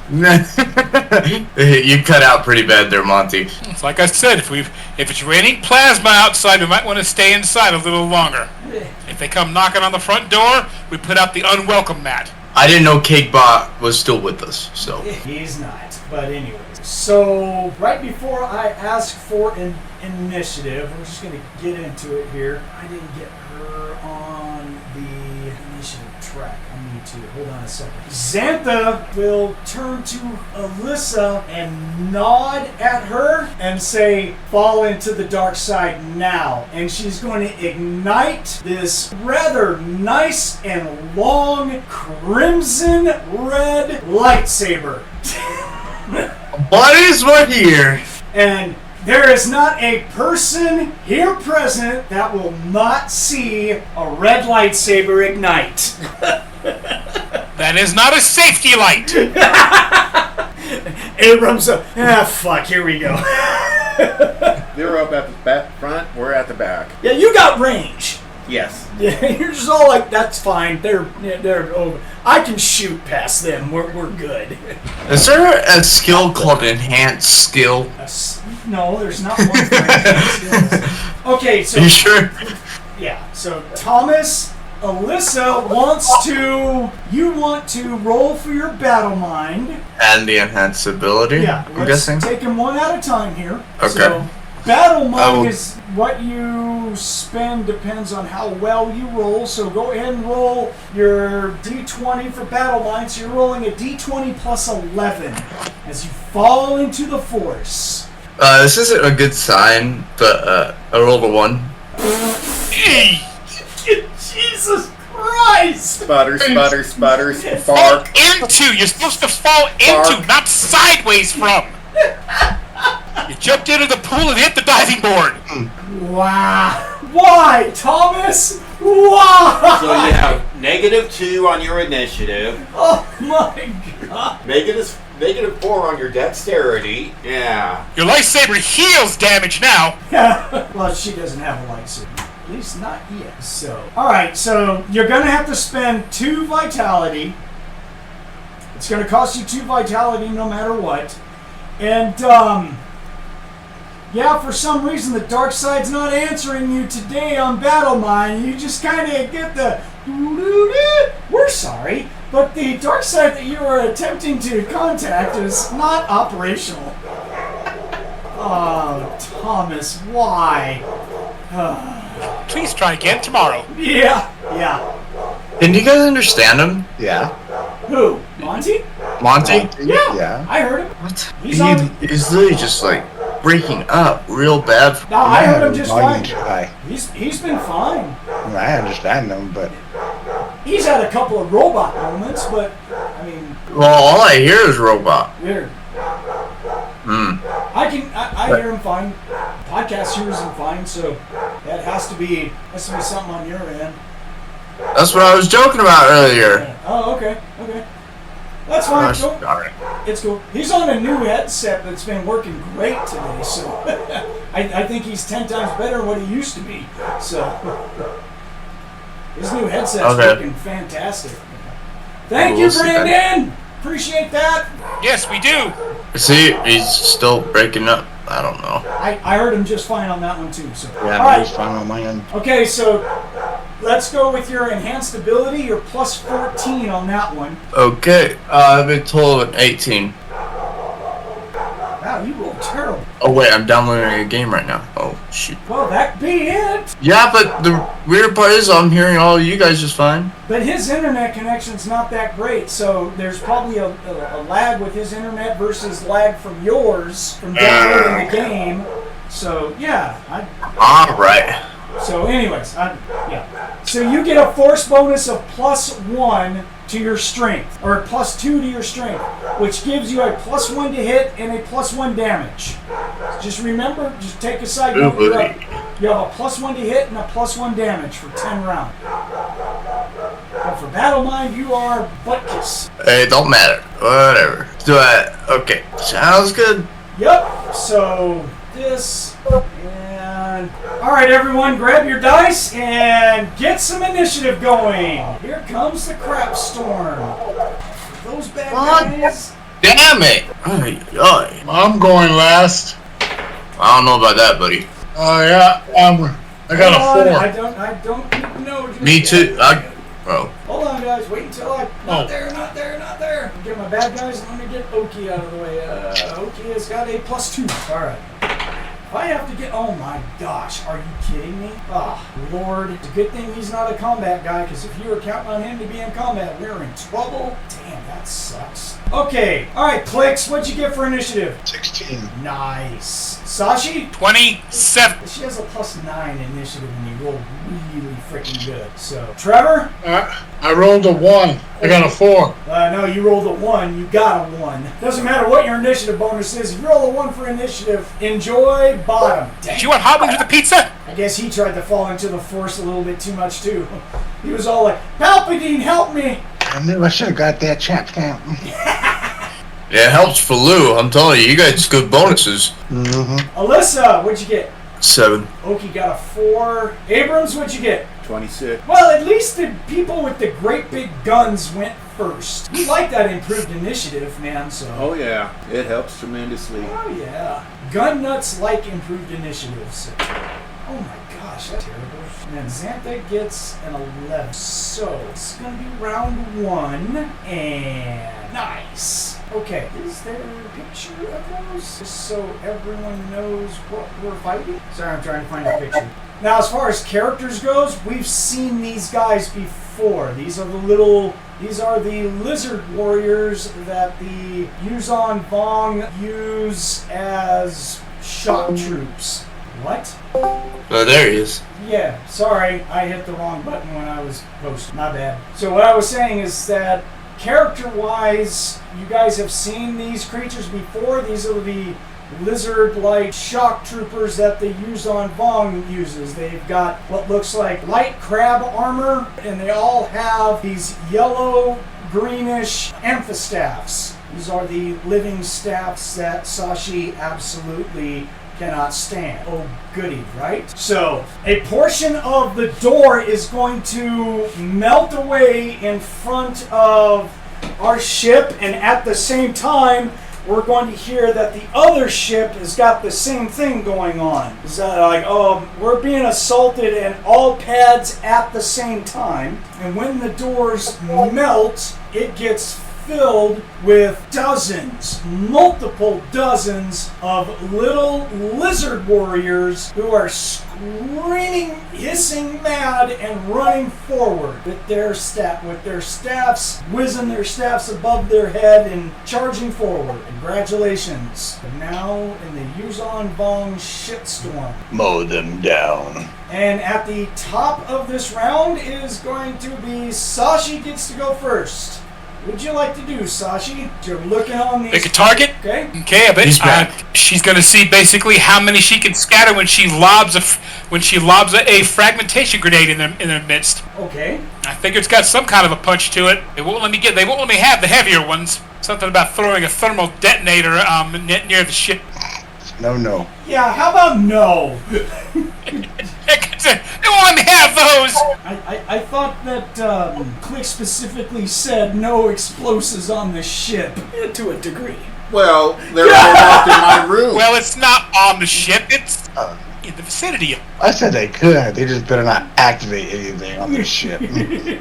Oh, you make up your mind. I just realized basically the grenades a puss compared to the T-55 to the F-55. So hell with it. Blow him up with the F-55. Pick a target and shoot his ass. See what this thing can do. Oh, it's freaking huge.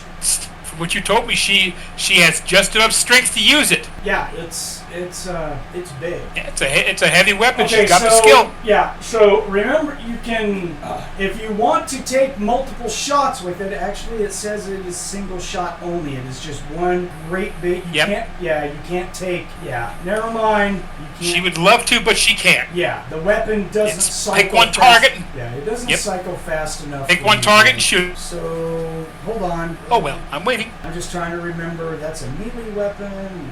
Okay, yeah, you don't have anything else to ask for. So you're +9 to strike total. Oh, I'm sorry, +12. +12. I was looking at melee. Okay. My bad. Even better. Yeah, you're +12. So D20 +12. Go for it. Okay. Oh, good grief. Grand total 18 on the dice, 30. Woo! Just one away from doing a threat and on a crit. Yeah, that's way over their defense. So roll your damage. Massive. 17. Off of 48 +4, you only rolled a 17. 7, 3, 2, 1. Oh, okay. Let's see here. 15, and that's going to be enough to put a gigantic hole that's going to take up just about all of his torso. Zod! So even in armor, you burn completely through his armor and just vape that little lizard bastard as he's running in. She just looks at it, smiles, pocket, pulls out a piece of chalk on the hilt and goes, yeah, nice. Okay, Abrams, you are up next. Oh dear gosh, here we go. Oh, we're just using light Okay, and I'm sure you're just gonna hold down the trigger and just have a good time. Yeah, of course we are. It's called multi-fire. Yeah. Let's have some fun. And you have multi-shot as well. Yes, I do. So, let me go to the chart here. Your base attack is +8 +3. That's what sets up that roll there. Oh my gosh, you're gonna get 1, 2, 3, 4 shots. Okay, I gotta remember how to do this now. It's been a couple of years. It's okay. So you are only -4 for the first shot and then the very last shot. I see what's going on. So, you're going to be rolling 4 times, and for 3 of them, you'll be rolling +9, and for the very last one, the 4th one will be a +4. There you go. 3 20. times at plus 9. 27, 28, nat 20, Jesus Christ! and plus 4 to make that a 19. Okay. Targets, I hope. Say what? The separate targets, I hope. Yep. Are you just spreading it out to 4 separate targets? You're just Yes. like dagga, dagga, dagga, Yeah. dagga, dagga, dagga, dagga. Slowing them down. Okay, so the natural 20 is a threaten. So Okay. I need you to roll again with the same to hit numbers. You're trying to confirm the hit. 27. Okay, so that confirms the hit. So it doesn't do additional damage. What it does is the shot goes directly to vitality. It bypasses it goes directly to wounds. It bypasses their vitality. So in other words, it goes directly to hit points. Okay. So ugly. So for the first shot, roll damage. 17. And the damage is 3d8. You were rolling for Yeah, the I disruptor. did. The disruptor doesn't do Yeah, lightning. 12. 12? Yeah. Okay. 7, 5. Yeah, no, I had it right the first time. It was 3d8. Yeah. Okay, I thought you roll. I saw you roll it. I thought it was a D10 you were rolling. So. No, it was an 8-sided. Oh, okay. So 17. So the first lizard takes a blaster bolt to the chest, and he drops. The second one, 17. yeah, he's gonna drop. The third one, and this one bypasses his vitality. He's gonna explode. 20. Yeah, he blows up. He's just like, pow! And then the last one you still hit. 12. Okay, so he's gonna drop stun from the amount of damage they. So alright, but you basically took out of combat four creatures on this. Gotta protect my Clix. Go choo-choo Abrams. Yeah, Abrams just goes up there and just goes dagga, dagga, dagga, dagga, dagga, and he's just mowing down little lizards like it's free. He's just like, and 1 little, 2 little, 3 little lizards, 4 little, 5 little, 6 little lizards. Shoot all shoot all the little lizards. That's awesome. All right, Clix, you're up next. Are you gonna just try to shoot something, or are you? Sure. I mean, from the entrance, I will take 2 sniper blasters to a single target. Yeah, because you have See if I can- What are you gonna use? The Rhodian? Oh no, you're. RD. Yeah, the RD sniper that's modified. Oh, I see. I didn't scroll all the way down. I forgot. I was all like, I thought you had like a really good gun. Dude, he does. Okay. All right, so if you're taking 2 shots and it's plus 11, plus 6. Okay. 26 on the first, and then 14 plus 6 is the 20 on the second. Woo! That's damaging to both. All right. First shot does 10 points, and then the second one Okay. does 16. So total 26.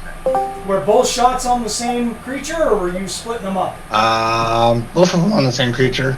Okay. Yeah, because your first shot will stagger him, and he'll just be like, but your second shot that comes in tags him and blows him into little lizard bits. Then. Nice. Look, my first kill. Woohoo! Little lizards! Little lizards! Alright, so Xantha is up next. She has her lightsaber out. She runs forward 8 meters and then stops. And while holding her lightsaber out in one hand, brings up her left hand, fans her hands out, and gives out this shout. And the whole place is bathed in blue lightning that emanates from her fingers. If there's any doubts before, there's not now. Point gun at them. Nope. Is Thomas on? Did he hear that? Oh. Yeah, I'm back. Oh, okay. Did you hear what your sister just did? No, I did not. Oh. Because I had to restart. Oh. She ran up 8 meters, holding her lightsaber, then stopped, put out her left hand, and she lets loose a massive amounts of force lightning from her hand. Oh yeah, I'm gonna be doing that too. No, she just goes like Zodba! Alright, so she is going to roll her force lightning. Stupid! So that's a 26. Oh my god, the DC is a 25! Holy crap. Oh, wow. Okay. Sorry, I was just reading rules on it. This is going to be interesting as all get out. Oh my goodness gracious. So she does 17 damage with each one. So 3 Chazarts are just going to shake and sputter and just kind of like just drop in their tracks and all like and just fall over from her lightning assault. Man, it's nasty. All right, wow, that's something special. All right, Thomas, here it is. It's your turn. Yeah, forget the staff. We're frying some people. All right, so you're gonna use a movement action to get up there so you can get within range. Yep. And then roll your Force Lightning skill. Okay. And take off 6 vitality. And I need to add a dark side point. Hold on. Let's wait to see what the results are. You don't automatically gain a dark side point. I don't run it that way. Okay. Yes. Just only if I kill somebody? With Force Lightning, that is correct. Oh my god. And if you Oh want... my god. And if you That's want... That's gonna be a total of 30, man. Holy crap. Okay, so now... If you want to spend a dark side point to increase your damage, you can. Let's do it. Since you're going to be gaining one anyways, Yeah, let's do it. Full send it. Might as well just fall completely into it, right? Yeah. He's sending it with love. You want to borrow some of my dark side? If I could. You've got a few dark side points of your own, yes. Yeah. Oh, poop. You can only use the dark side point for the skill itself. Can't use it for damage. Oh. Doggone. Oh well. Yeah, I thought you could, but I had to read it, and it does not allow you to do that. So, I think there is a feat Probably a feat. that does allow you to do that when you spend a dark side point. I think it's in the dark side source book too. So. Oh well. Yeah. What do I need to roll for damage? 3d8? 3d8. It says you can affect multiple... Come on, bro. 9. That sucks. So you are going to zap stun 3 more lizard warriors. You just go zah, and they just get the snot zapped out of them. Alright, so next is the lizards, and I'll accept the ones that are dead and stunned. I'll run forward to see their movement. It's basically 45 meters to the front of the ship from the doors. Even on a run action, I don't think they're going to cover it. Their move. Alright, so they're all going to cover 30 meters. So they'll be in hand-to-hand next round. So even though we have stunned 4 of them and killed 8 of them, there's still well over 30 of them that are rushing in. I mean, there's a ton of these guys. It's just all like, oh my god, they're everywhere. Oki is next, and I'm not out there shooting. I'm in the ship. Right? We're just all like, whoa. I'll just play information kid, and I will tell my dad we're Bay 1, the 2400 is Bay 2, the other 2 bays are empty, and the security cameras are showing a whole bunch of lizard warriors that are coming through melted doors. The other ship is holding its own as far as shooting goes. Yeah, that's pretty much all he's going to relay. That's all I can relay right now. He's tapped into all the cameras and stuff. Well, we don't have power going off of his remote access. Alright, and then dead blast out of number 1, Trevor. Well, I look at the one that's stunned, and I pop him. Oh man, that's mean. You're not even going to shoot a fresh one? That's just mean. Alright, plus 10 to hit. Go for it. It's because he's not that good with that sniper rifle. Huh? Damn. He needs that additional bonus of somebody not moving. Go ahead, Greg. Yep. D20 plus 10. 20. Natural or dirty? No, it's not a natural. Okay, 20. so you rolled a 10. It's a dirty 20. Alright, cool. Cool. Yeah, you're going to smack the crap out of him. Roll your damage. 3d8 plus 1. 13. Yes, it does, Monte. That's going to pop that little guy like a zit. Zap. That is him dead. Alright, stun. That's good. So that's it with round 1. We'll go up to round 2. Alright, and this is where, gentlemen, we're going to stop for the day. This is a good place to end it before we really get into the thick of it, but at least we've started the combat, so be good. So, next time that we all get together, we can find out what happens if we get a chance to play some more Star Wars, but that'll be it. For my gamers, I appreciate everyone who showed up. Thank you guys all very much. Had a blast being able to play our Star Wars group that we haven't played in years. So hopefully everyone else likes it. We'll see what happens. For everyone who is listening, I appreciate you tuning in and checking us out. So keep rolling dice, keep altering reality on a regular basis. This is Psycho Squad Gaming Club. We'll see you next time.